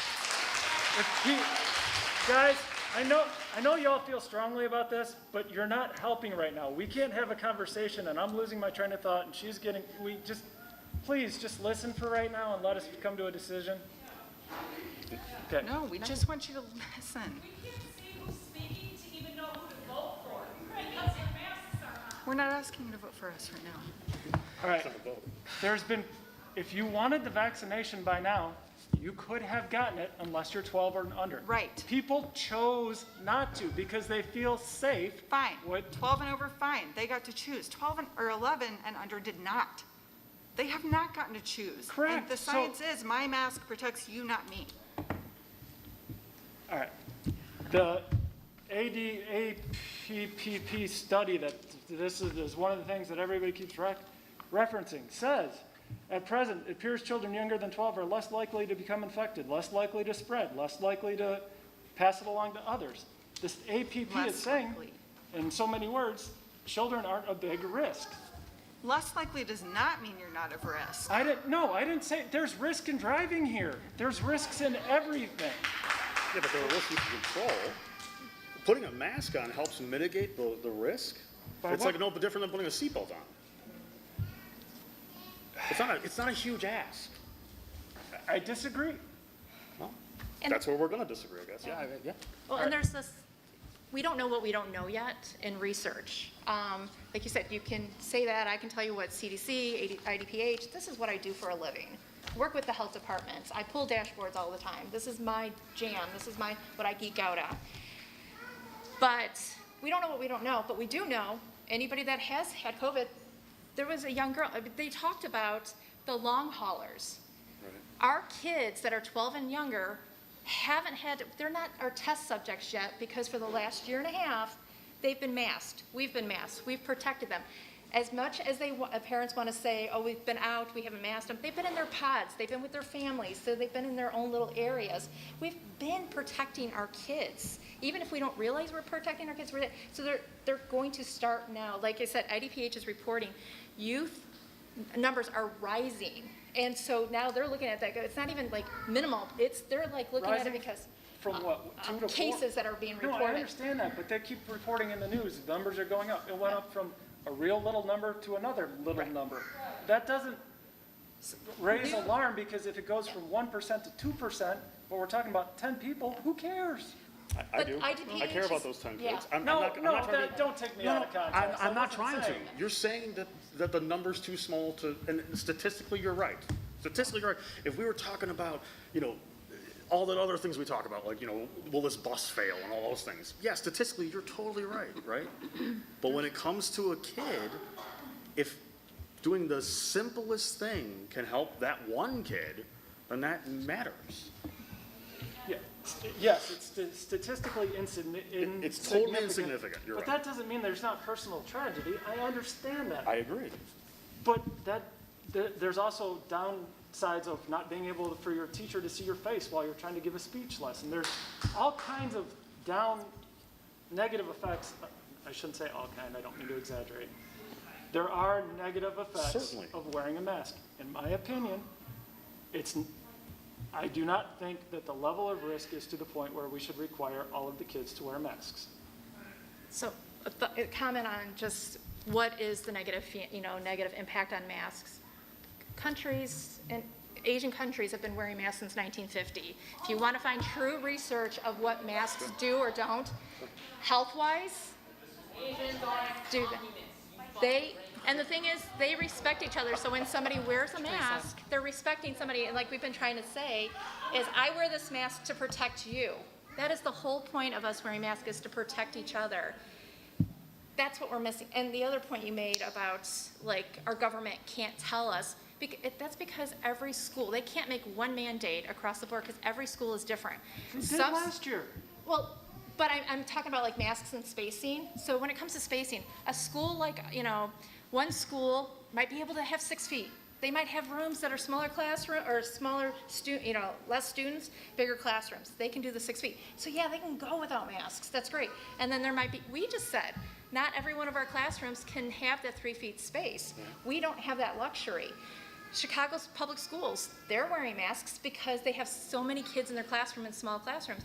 So that's why every school has to make their own decision because every school is different. Spacing's different. Number of kids are different.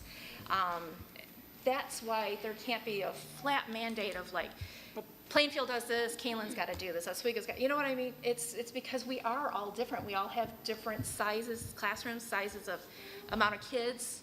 So we do definitely have to make our own decision for our district, but that's why we have to make again, I'm just imploring, what are we doing? Are we doing as what we can to make sure these kids are safe? Why can't we start with masks? Again, numbers are going up. Start with masks and we can take the masks away.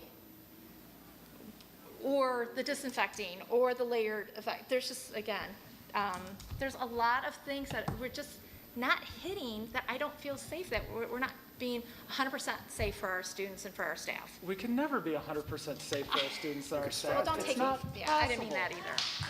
And you keep saying that numbers are going up. Yeah.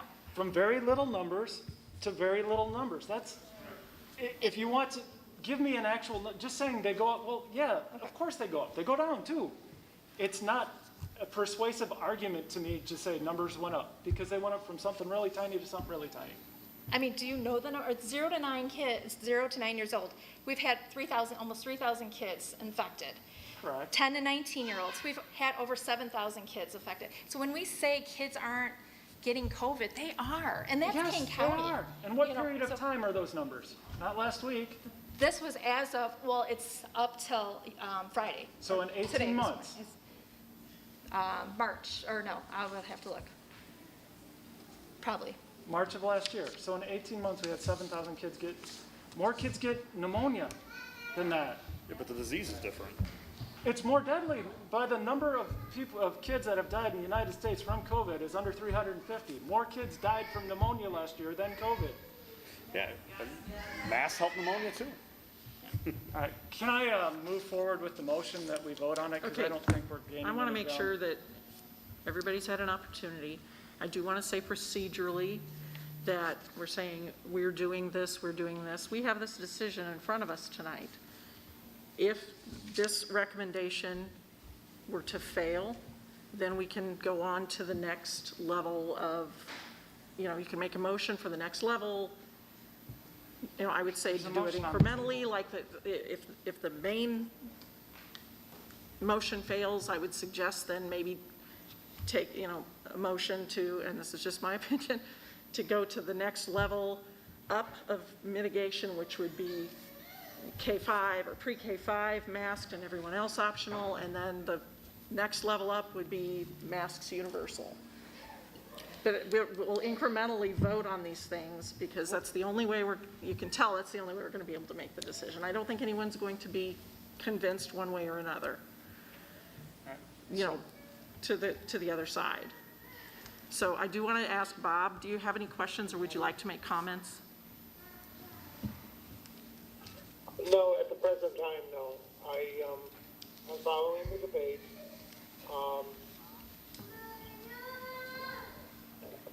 I really have no at the present time. Thank you. Okay. Just want to be sure. We're still anticipating that a vaccine will come out for under 12 within the fall sometime.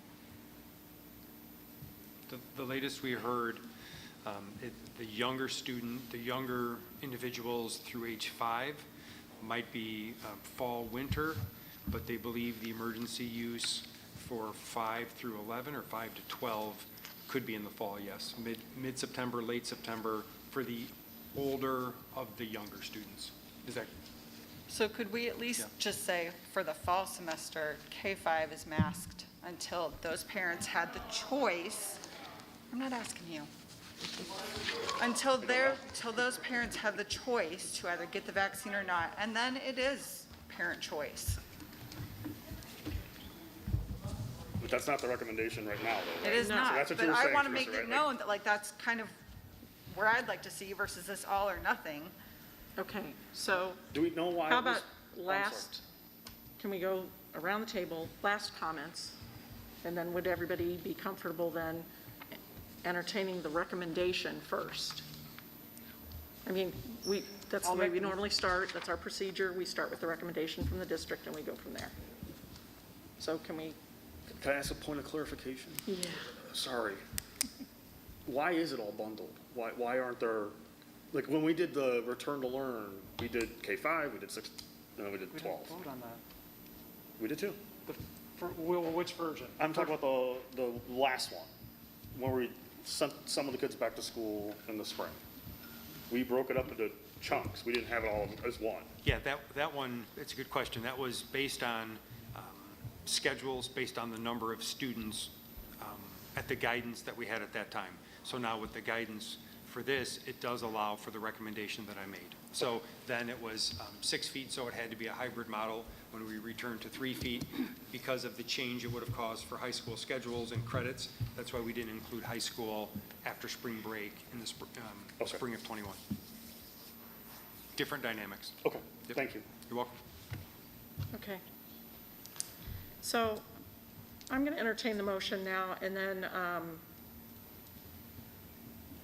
if you want to make a final comment before your vote, you're free to do that.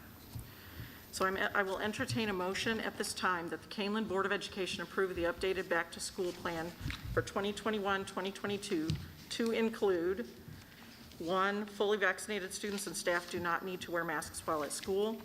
2, all unvaccinated students and staff will be strongly recommended to wear masks in school, but it will not be required. 3, all unvaccinated students and staff will be strongly encouraged to participate in the free weekly Shield Illinois testing program. 4, masks are required for all students and staff on buses, regardless of vaccination status. 5, masks are not required outdoors unless specific crowded events would warrant mask wearing. And 6, the state, county, and district COVID-19 metrics will be closely monitored. Just as we did last year, we will pivot to additional layers of mitigation, such as masks, when needed, based on the previously mentioned metrics of local health department guidance. I will make that motion. Second. The motion has been made and seconded. Again, board members can make a comment for their vote. If we could have a roll call, please. Mr. Carey, Aye. Dr. Lawler, No. Mr. Mankivsky,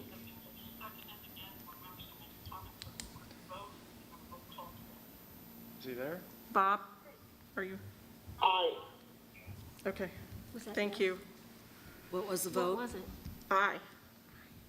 Yes. Mrs. Simmons, No. Mr. Gonzalez, Aye. Mrs. Junk, No. Mrs. Witt. Okay, nobody said anything before their vote. But as the tiebreaker, I am going to say something. I'm going to say that I envy people for whom this is very easy.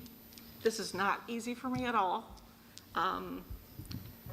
However, I have certain personal feelings, but I also have, I have faith in our school district. I have faith in our professionals. And I believe we followed the guidance, and I believe that the guidance has been followed in making this recommendation. So I vote yes for the recommendation.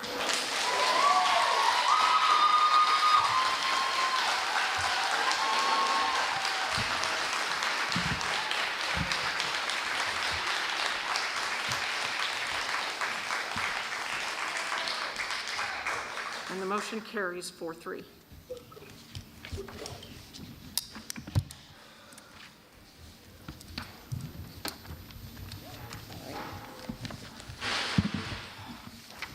I would like to request a short recess. Okay, we're going to take a 5-minute recess. At this time, anybody who wants to leave can leave. There will be another public comment at the end of the meeting after our closed session. But we'll take this time for people to go home if they want to, and board members will take about 5 minutes here.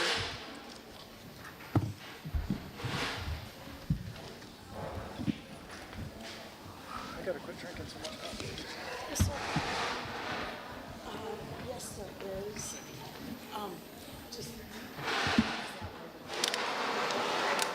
And then come back and just come on.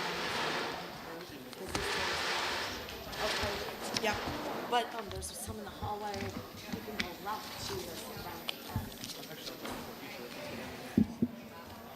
I know, yeah. Sit this way. Bob, are you Then you'll still just okay have to hang with us for the rest of the agenda? bet. I'm just checking on you. Oh, yeah, absolutely. Okay. Okay, thank you.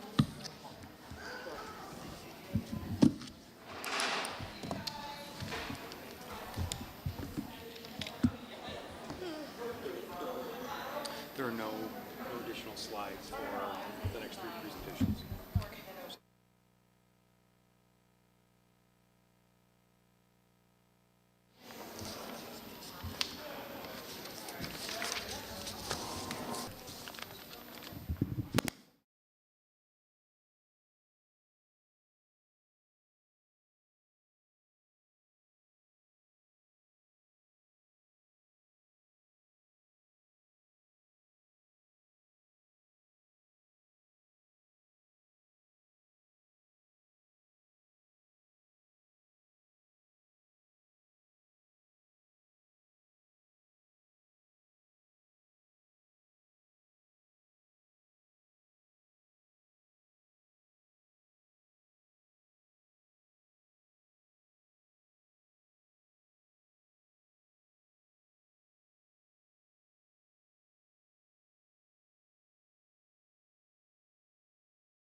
back from recess. It is 9:16. And we are moving on now to J2, the approval of greenhouse manager stipend for the remainder of the 2019 through 2024 KEA contract. Yes, thank you. Dr. Adkins is coming up to the microphone. Dr. Adkins, if you can talk through the details of this and give the board an update, please. Sure. So first and foremost, it's kind of nice to be able to come up and talk about the FFA and our horticulture programs and our ag programs here in the district and with Fox Valley Career Center. For those of you that aren't aware and maybe haven't been here when we brought FFA in for various awards, we have a very robust ag program and horticulture program with an interesting little twist that this is all about. So long story short, our horticulture teacher, when teaching classes under the umbrella of Fox Valley, gets a Fox Valley stipend. All of our Fox Valley teachers get it. It's an extra stipend essentially for setting up all of the equipment and things that they do. It does take more to set up a welding shop, an auto shop, or in this case, a greenhouse. That greenhouse is then used by both the high school and Fox Valley Career Center.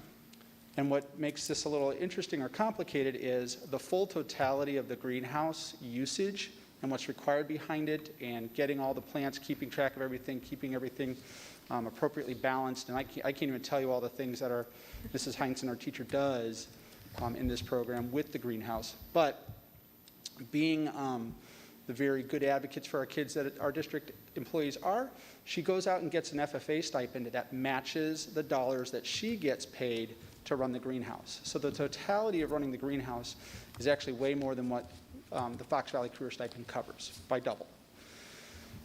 But this year, for the first time in 7 years, she doesn't have any Fox Valley classes. She only has horticulture classes. But the greenhouse still needs to continue to be green, still needs to provide all of the things that it does for our horticulture classes at the high school and for our ag classes at the high school and for the FFA. But if she doesn't have, if we as a district, I shouldn't say the teacher, but if we as a district don't have access to the additional dollars from the Fox Valley Career Center stipend, FFA doesn't have anything to match.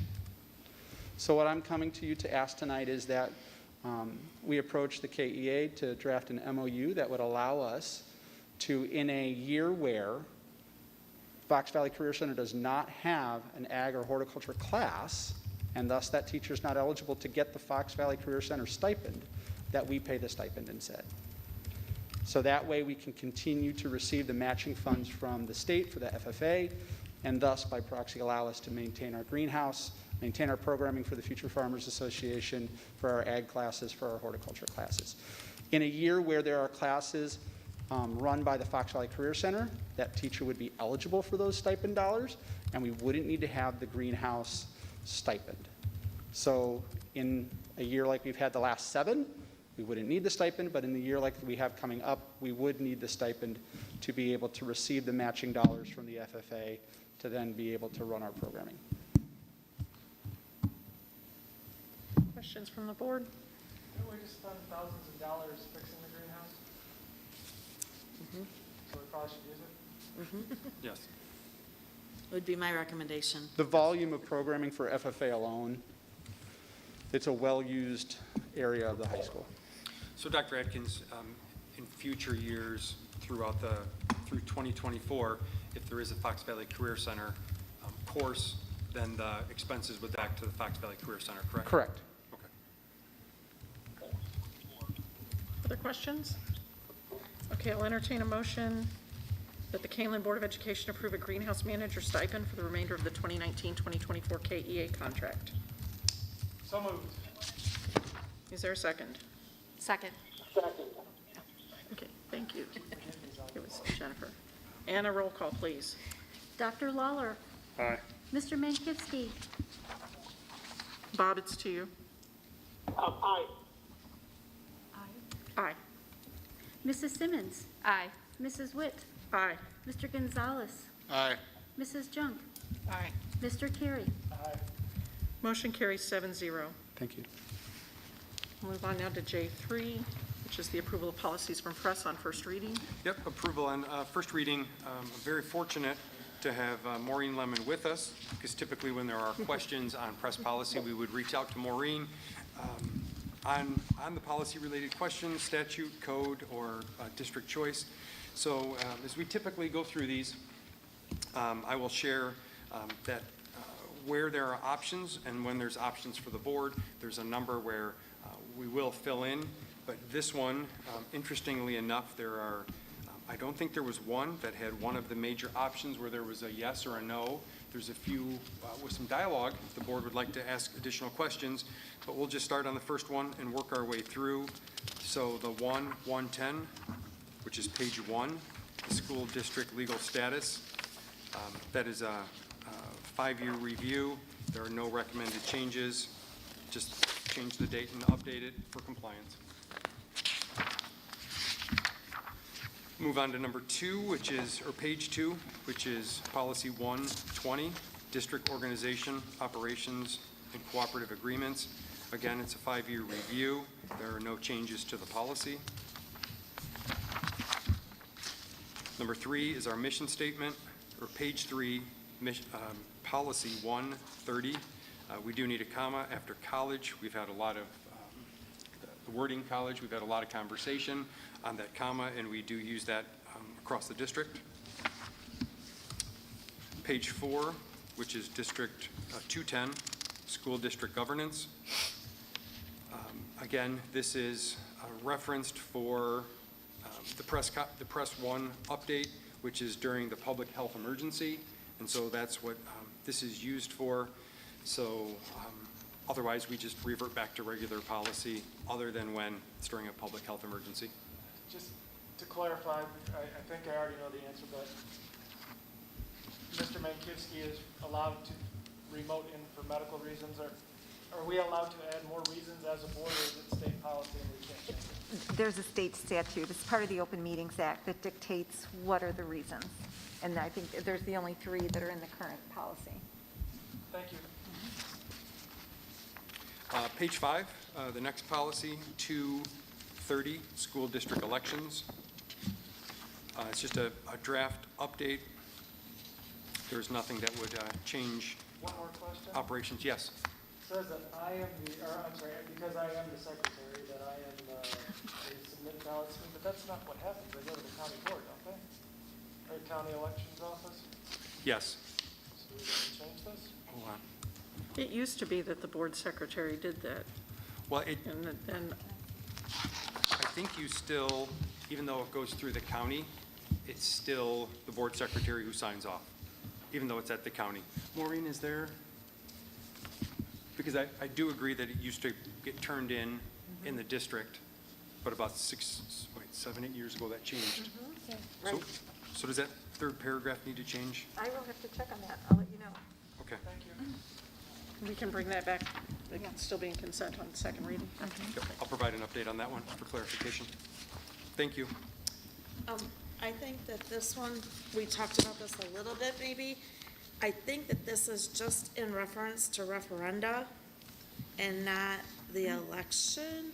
Yeah, And if it's not candidate petitions. Say it again? It's not for candidate petitions, it's just for referenda. That's what I think. So if it's just When you read referendum- that third paragraph. But I'm going to verify that Okay. it's still Okay. accurate. Because then, for example, if we needed a referendum, then that's when we would do this. The secretary would have to do something. Right. Yes.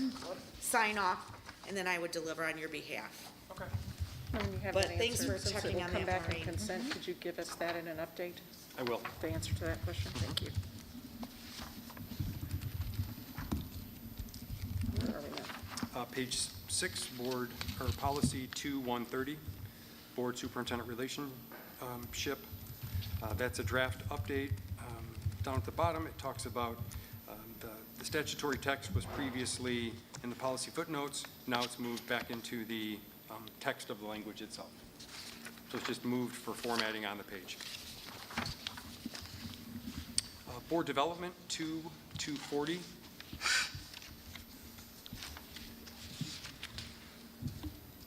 The press plus one in the middle, where it's highlighted green, just words importing gender.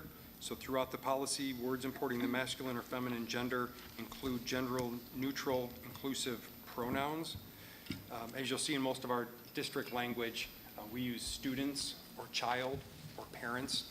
Very rarely is it pronoun related, but as a practice moving forward, anything that we have is gender importing, and then any pronoun would be used either male or feminine. Is that accurate portrayal, Ms. Lana? Does it also include non-binary? No, this is just, for instance, if you had throughout policies, and perhaps some of the older policies might say, a student shall give his, and the his, if it says his as opposed to his/her, the intention is his or her. And that's a statute from 1945. Can we make it there? You can.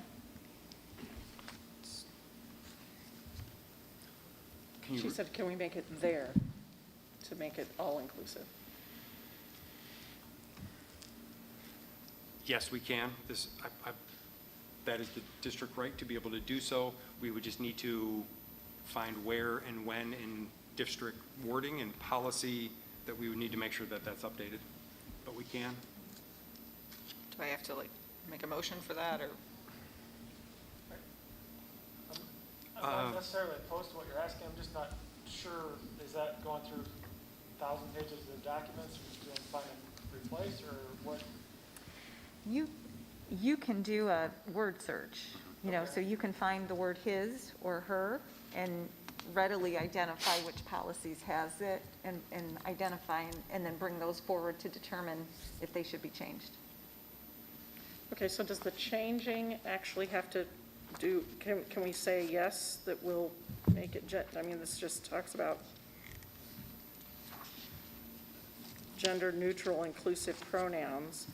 So then could we bring it on a later, like topics for future agendas or something? Do we need to approve it, or can you just say we'll update the guy, update the? So are you requesting pulling it to have more conversations on it, or? I guess I'm wondering if we have to. Like, because we could say it here, but I don't believe this is all about changing every single instance. This, right? I think it is. Oh, it is, okay. I mean, it's just saying if it ever says he or his generically, it's also inclusive of female, non-binary, et cetera. I don't know in 1945 if they were thinking non-binary. So, for example, going back to your page 5 with the little handwritten number, last paragraph, all you're suggesting is the school board secretary serves as the local elected official. He or she receives petitions? They. To what? They receive petitions. They okay. That's a good example of it. Generally speaking, right? That's just one example of. Yeah. Maureen, is there a legal ramification to any of the wording changes? Not on this topic, no. Okay. Okay, so do you need just a straw majority? straw poll? Yeah, majority of the board, and we can do that. Okay. So can we give thumbs up or down on whether or not to change those pronouns to they and their? Thank you. I check with Bob. I mean, I know we have majority, but Bob. Oh. Bob, since I can't see your thumb. Your thumb was up. Okay, thumb up. Bob said thumbs up. Thank you. Okay. Sure. Thanks for reminding me, Meg. Page 9, which is policy 330, chain of command. It's a 5-year review with no changes. Are there any questions? General personnel, 510, equal employment opportunity and minority recruitment. The Press Plus comment number 1, which is towards the end. This one was blown up because it was so small. It's on page 13. This is ensuring that we are prohibiting the employer from disqualifying or taking other adverse action against employees or applicants based on conviction record unless certain conditions are met. So when we go through the hiring process, we will ensure that as this is updated, I can tell you it's already not happening, but once this policy is updated, we would be in compliance. So it's a compliance piece that we'll continue to follow.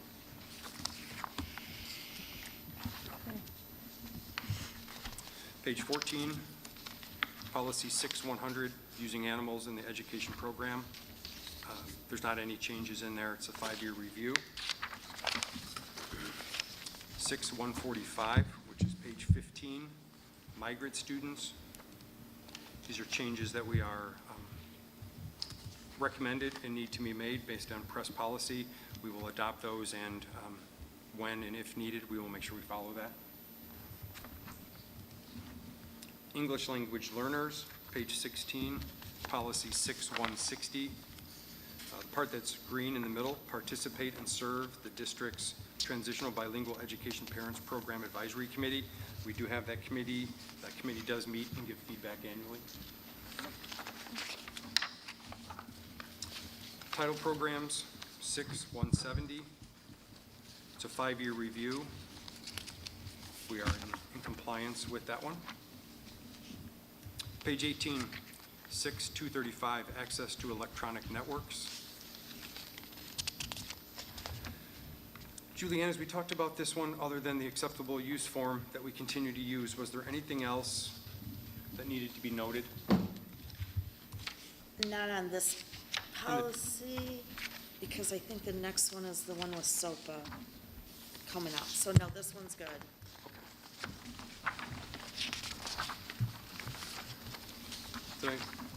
So the next one, page 21, assemblies and ceremonies, or did I? Yes. Assemblies and ceremonies. It's a draft update. It's a legal reference update, and we will make sure we are in compliance with that and have those conversations for any district or school events that we have throughout the school year. Sorry, what page are you on? You lost, I got lost. I'm sorry, it's page 21. Thank you. Assemblies and ceremonies, policy 6255. Thank you. I just got distracted. No, it's okay. Thank you. Complaints about curriculum is the next one on page 22, policy 6260. Verified with Ed Services that, yes, we do have the not grievance complaint, but the curriculum complaint form, and it is updated and can be used by anybody who has a question. Bus conduct, page 23, policy 7220. It's a 5-year review. There are no changes. Misconduct by students, the next one, misconduct by students with disabilities, policy 7230, page 24. The middle sentence in the top paragraph, the board will establish and maintain the committee. We do have the committee that Ms. Eggleston oversees and that meets annually to look through that. Policy 7280, page 25, as a draft update, and we'll be in compliance with that. Then the last one, I believe that was the one that you mentioned, Dr. Fuchs, on page 26, policy 7345. Can you just share briefly what we do district-wide to make sure that we're in compliance? This policy, we're working really hard to implement.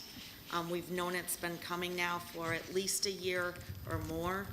It has to do with student data privacy and security. We are working with all of our software vendors to ensure that they've signed agreements with us to ensure data privacy of all of our students. And so Mr. Wolf, our Director of Technology, along with our Educational Services Directors, have been working on making sure that we're in compliance, protecting all of our student data. And we met as an ad team earlier this summer, and it was one of our topics to review that, to make sure that we're reminding our staff that they need to make sure they're in compliance. So many apps out there, applications to use, that they're getting the right privileges and authority beforehand. And then the last one, I apologize, there was one more. Our parent organization booster clubs, policy 890, which is page 29. Number 5, that's highlighted, is kind of a comment, just that the district is not responsible for the organization or club's business or conduct of its members, but we do have a district official that is on each of the booster clubs, and we do work with them, but we work alongside with them, and the governance is following their own policies and procedures. Is there a policy for officially recognizing booster clubs? So if Teresa wanted to start her favorite club, we're not automatically required to acknowledge her, is it? Are we, or? There is a policy on that, and it goes through the specific requirements that the club has to meet to ensure that it meets whatever your standards are. I don't know the number offhand. I'm sorry, do we require them to be 1C3. Thank you. I don't know if that's a requirement. Most are, obviously. That may be a requirement. Can we make it a requirement? Because I know there was a club in the past that wasn't. I can look at that policy and I can bring that back for more conversation, or I can forward it out in the weekly update and give you an update on what it takes to start a new club or start a new booster organization in the district. Right, if they're going to use our name, likeness, and image, it just seems to me logical that we can require certain things of them, and them being actual charity seems like a good I think thing. there are restrictions on the donations they can accept if they're not 501c3. Is that correct?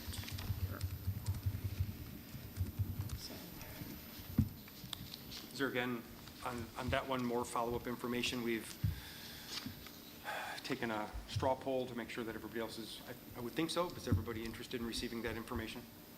Okay. Yep. Thank you. The last one. Okay. So we'll entertain a motion that the Board of Education approve the recommended policy changes from press on first reading. So moved. Is there a second? Second. Okay, the motion has been moved and seconded. A roll call, please. Mr. Mankivsky? Bob, it's, oh, sorry. Did you say aye? Aye. Okay, aye. Mrs. Simmons? Aye. Mrs. Witt? Aye. Mr. Gonzalez? Aye. Mrs. Junk? Aye. Mr. Carey? Aye. Dr. Lawler? Aye. Motion carries 7-0. Now we're on J4, the approval of a donation. Dr. Fuchs, can you please share that very generous donation with us? Absolutely, thank you. Jul Osco from Elburn will be donating the following items to Kaneland. Lots of hand sanitizer and masks that we can distribute to our staff and students. And the estimated retail value of this donation is $22,878.70. So the administration is very grateful for this support from our local business. Thank you, Jewel. Awesome. So I'll entertain a motion that the Board of Education accepts the donation of hand sanitizer and face masks from the Jewel Osco in Elburn with an estimated retail value of $22,878.70 to be used across the district. And just a note that the recommendation is missing some wording, that it's from the Jewel. Thank you. So moved. I'll second Bob's motion. Okay, it's been moved and seconded. Roll call, please. Mrs. Simmons? Aye. Mrs. Witt? Aye. Mr. Gonzalez? Aye. Mrs. Junk? Aye. Mr. Carey? Aye. Dr. Lawler? Aye. Mr. Mankivsky? Aye. He was aye. Motion carries 7-0. Okay. So that concludes our new business. We are now on superintendent and board reports, and I'll turn it over to Dr. Layton.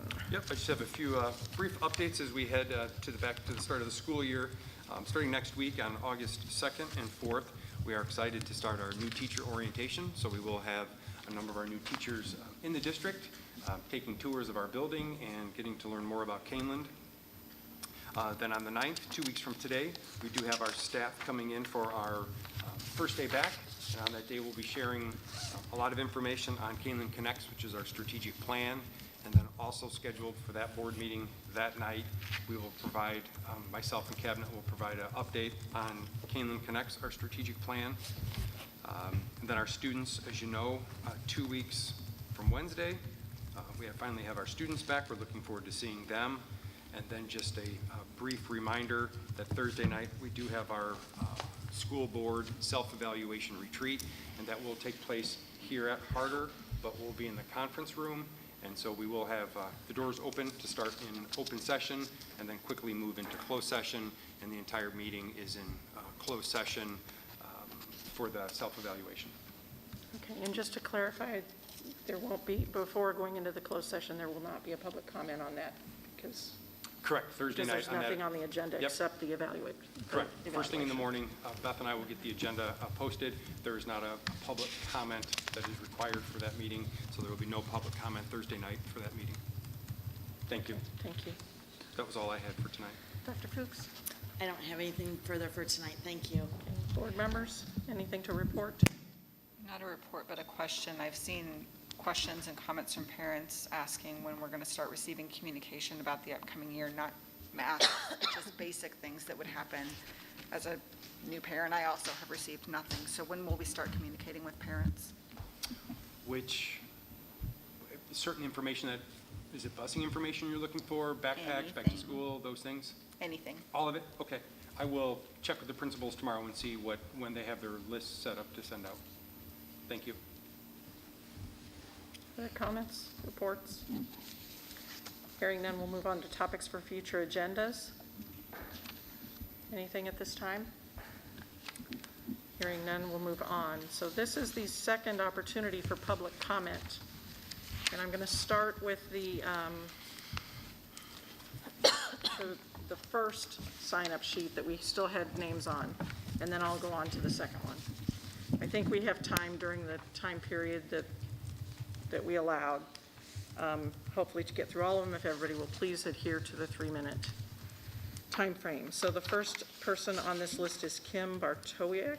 Can you please, I'm so sorry if I mispronounced your last name. Everybody got it. Okay.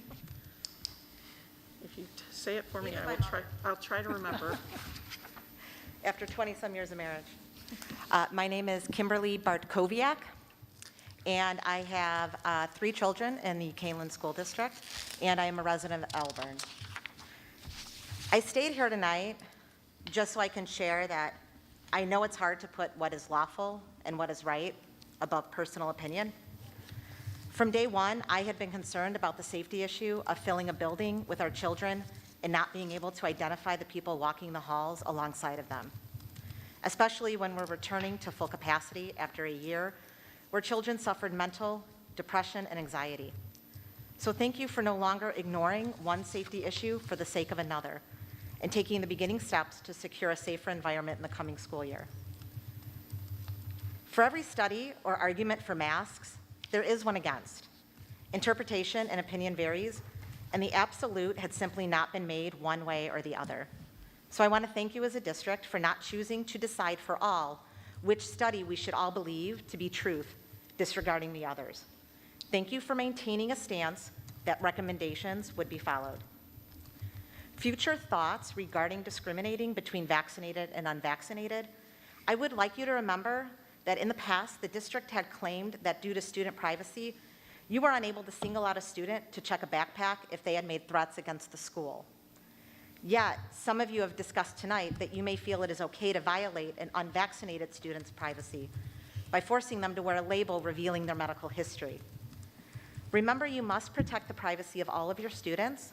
Violating this will only cause future division within the school and escalate a mental toll that has already been placed on our children. It was asked from a member here tonight, and I quote, "Do we really just trust the parents?"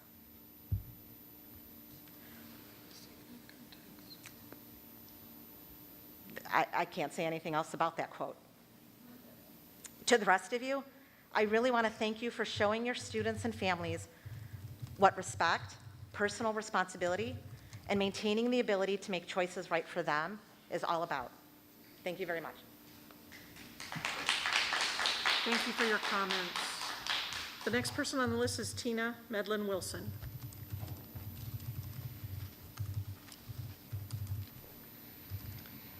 Hello. I'm Tina Wilson. I live in Montgomery. I have lived in this district for about 43 years. I also sit on a school board. I have an incoming junior, and I work in the field of public health. And based on this, I just wanted to make a couple of comments based on my different hats.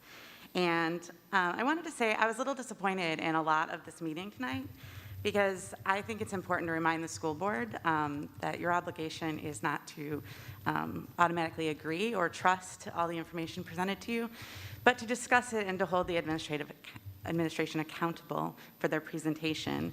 And I was a little disappointed that you spent a lot of time hashing over public guidance that is in documents and splitting hairs over words that is utterly unnecessary. And although I did not really want to spend my time doing this, I'm going to read directly from the guidance where it says that masks should be worn indoors by all individuals age 2 and older who are not fully vaccinated.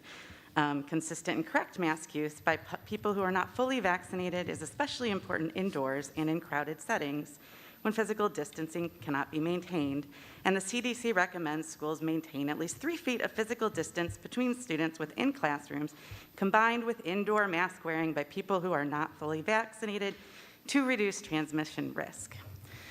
Once again, that's not really what I wanted to spend my time reading, but it seemed to be a point of debate when the words are in black and white. And I really would have expected that this type of presentation would have included references to the guidance that you are following in developing your recommendations. My other point is that you really just can't, based on what I just read, go home and decide that we are now following the public health guidance. You certainly have the ability to vote to not adhere to the guidance, as demonstrated by this evening. But I hope you don't actually go home and tell yourself that you are following the recommendations by public health professionals. And it would be really nice, I'm also a little disappointed in the Kane County Health Department, that they haven't provided more explicit written guidance that we could also refer to. And finally, it's a pandemic, and the point is to keep cases down, not react when cases go up. And by choosing to do so, you're putting all of our children at risk. And the greatest risk for my kid is that they're not in school every day with their friends and teachers. The continuity of education is substantially more important than wearing a piece of fabric or paper on their face in their success and their well-being. And unfortunately, I just really hope that we don't end up quarantining the exclusion tree. So many of us dealt with that and complaints last year, the calls, preventing use of that exclusion tree so that our children can stay safe in school and go every day is the priority that I would expect from our board. Thank you. Thank you for your comments. The next person on the list is Crystal Adams. Not here? Okay, thank you. Okay, hold on. The next person is Eric. And I'm trying to, it starts with a B. Okay, he's not here either. Okay. We're on to the new list, and the first person is Chris Bateman.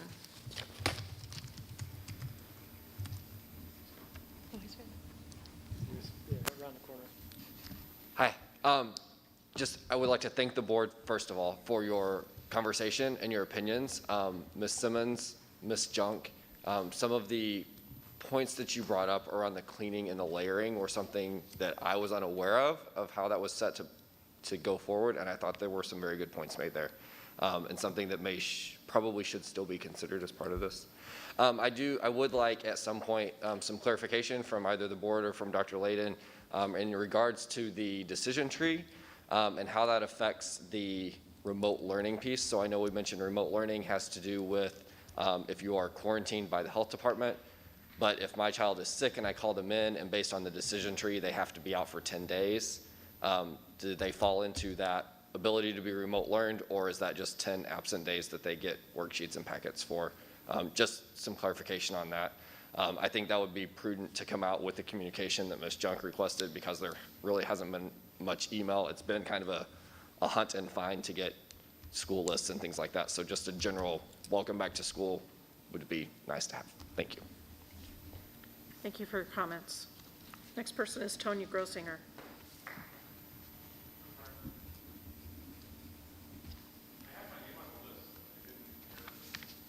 What's your name?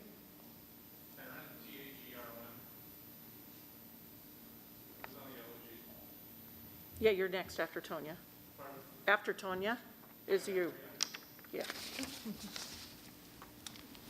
Tonya Grosinger from Maple Park again. I want to say thank you too. Thank you for listening to us. Thank you for listening and reading the guidelines, and thank you for having a discussion. I know this isn't easy for any of you. I obviously am for one side of this, but I do realize the difficulty, and I just wanted to say thank you again. And I do hope that as we move on in the school year, more things just are realized that eventually we do need to move on from this. Life has to get back to normal at some point for us, for our children, for our schools, everybody. And so we just really need to do more considerate of what's best for the kids, again, versus what's best for our personal beliefs. Thanks. Thank you.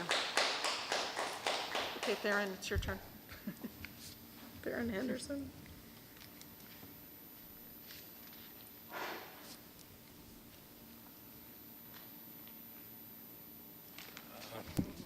Thank you very much. My name's Theron Henderson. Live in Elburn. Got an 8-year-old and a 4-year-old who's going to be going to kindergarten next year, along with my 3rd grader. This is a real kind of politically charged issue, unfortunately, and it's easy to see why. As soon as the speaker started speaking tonight, you heard, pay attention to me. I'm going to speak for thousands of people. Don't pay attention to what they're going to say because it's going to be ridiculous. And I'm glad that you actually kind of listen to everybody. But one of the things I want to talk about is kind of facts and data, because a lot of things are supposedly driven by the science. Well, kids and people 12 years and older can get vaccinated. The data shows vaccines work. So mask requirements for vaccinated people aren't necessarily a big thing because the vaccines have been shown to work.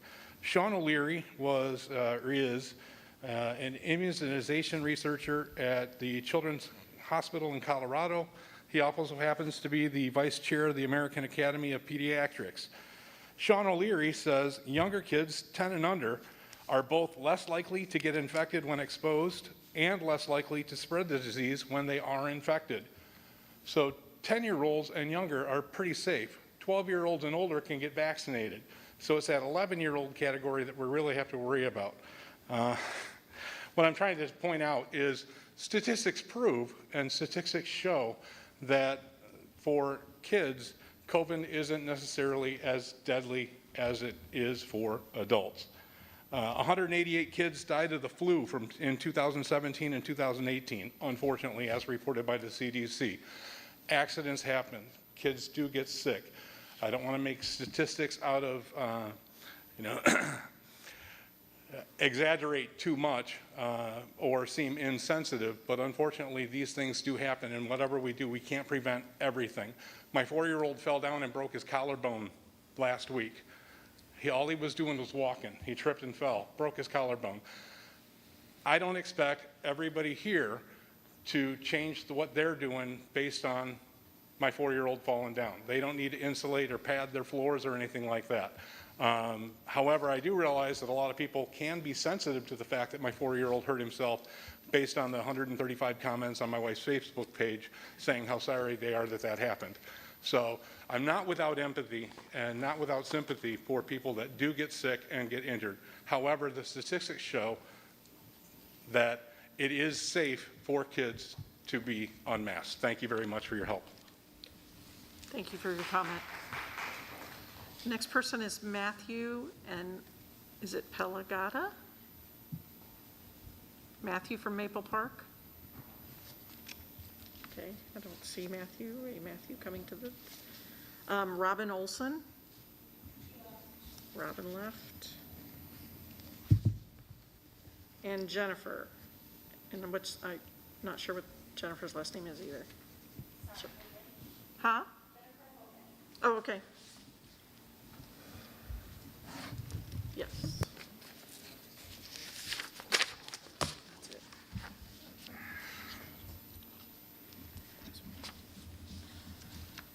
Yes, Jennifer Hogan, Sugar Grove, daughter Thank you. in 2nd grade.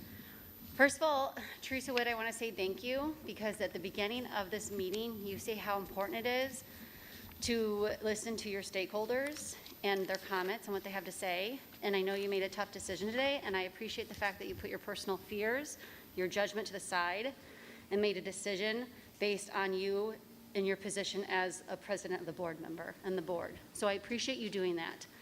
I think a big thing, thank you, yes, sincerely, because you do mention how the stakeholders are important to you, and I appreciate you taking that into effect. And a big thing that we've been talking about with the masks is wearing them or not, but nobody has spoken about the harm that the mask can cause.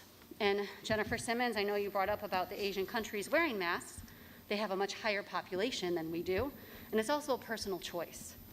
And if you look, there are studies that were done by Korean scientists, China scientists in 2018 regarding all the bacteria found in masks, meningitis, pneumonia, strep. There's a lot of harm done by wearing a mask versus not wearing a mask with what's going on with COVID. Our goal, your goal as a board, is our children's education. And I think it's time to take the responsibility as parents, let us parents take the responsibility of having that option to wear masks or not. If statistics change and things get higher, again, this is all an unknown. We don't know what's going to happen. We can't control anything. Just like he said how his son fell down. You can't control what's going to happen. But it's the parents' responsibility, if something is going on, for us to then mask our children. And we need to start allowing those parents to have that responsibility and separate that from the board. So I appreciate you taking that into consideration, Teresa. A couple of things I do want to say aside from the harmful pathogens that are found in the masks, and to think about in the future if something does change, is with us playing outside. I know you mentioned you would not have to wear masks. I would like to know when the communication does go out about back to school, if our children can play with all of the classrooms at recess, because there was a lot of mental health issues my daughter went through personally by not being able to play with other friends, getting bullied by the people in her class. So it'd be nice to have that addressed, that they're able to play outside of just one area and can enjoy the whole playground. I don't know if we're having open houses or not. That would be something nice to know. And then lastly, I just wanted to say when Jerry was up here, I completely agreed with him 100% in regards to the 22-23, the CRT. And I really hope that you guys take that in consideration and not move forward with that to separate us from that. I think that could, again, cause more harm than good for our children and does not need to be taught in classrooms. Thank you again. Thank you for your comments. So that is all the public comment for tonight. We do have a closed session tonight under the Open Meetings Act, Section 2C21. And following that, we do not expect any action following that, so there will be, since there will be no action after the vote to go into closed session, the recording of tonight's meeting will be concluded. So could I have a roll call, please, to go into closed session? Or a motion to go into closed session? Sorry. I'm So entertaining moved. a motion to go into closed session, in other words. So moved. Second. All right. And now a roll call when you're ready, please. Mrs. Witt? Aye. Mr. Gonzalez? Aye. Mrs. Junk? Aye. Mr. Carey? Aye. Dr. Lawler? Aye. Mr. Mankivsky? Aye. And Mrs. Simmons? Aye. Motion carries 7-0. Does Bob come into closed session with us? Do we need to remove? I'm sorry, what? Sorry, is Mr. Mankivsky coming to closed session with us? I don't know how to do that. It's just to destroy. There.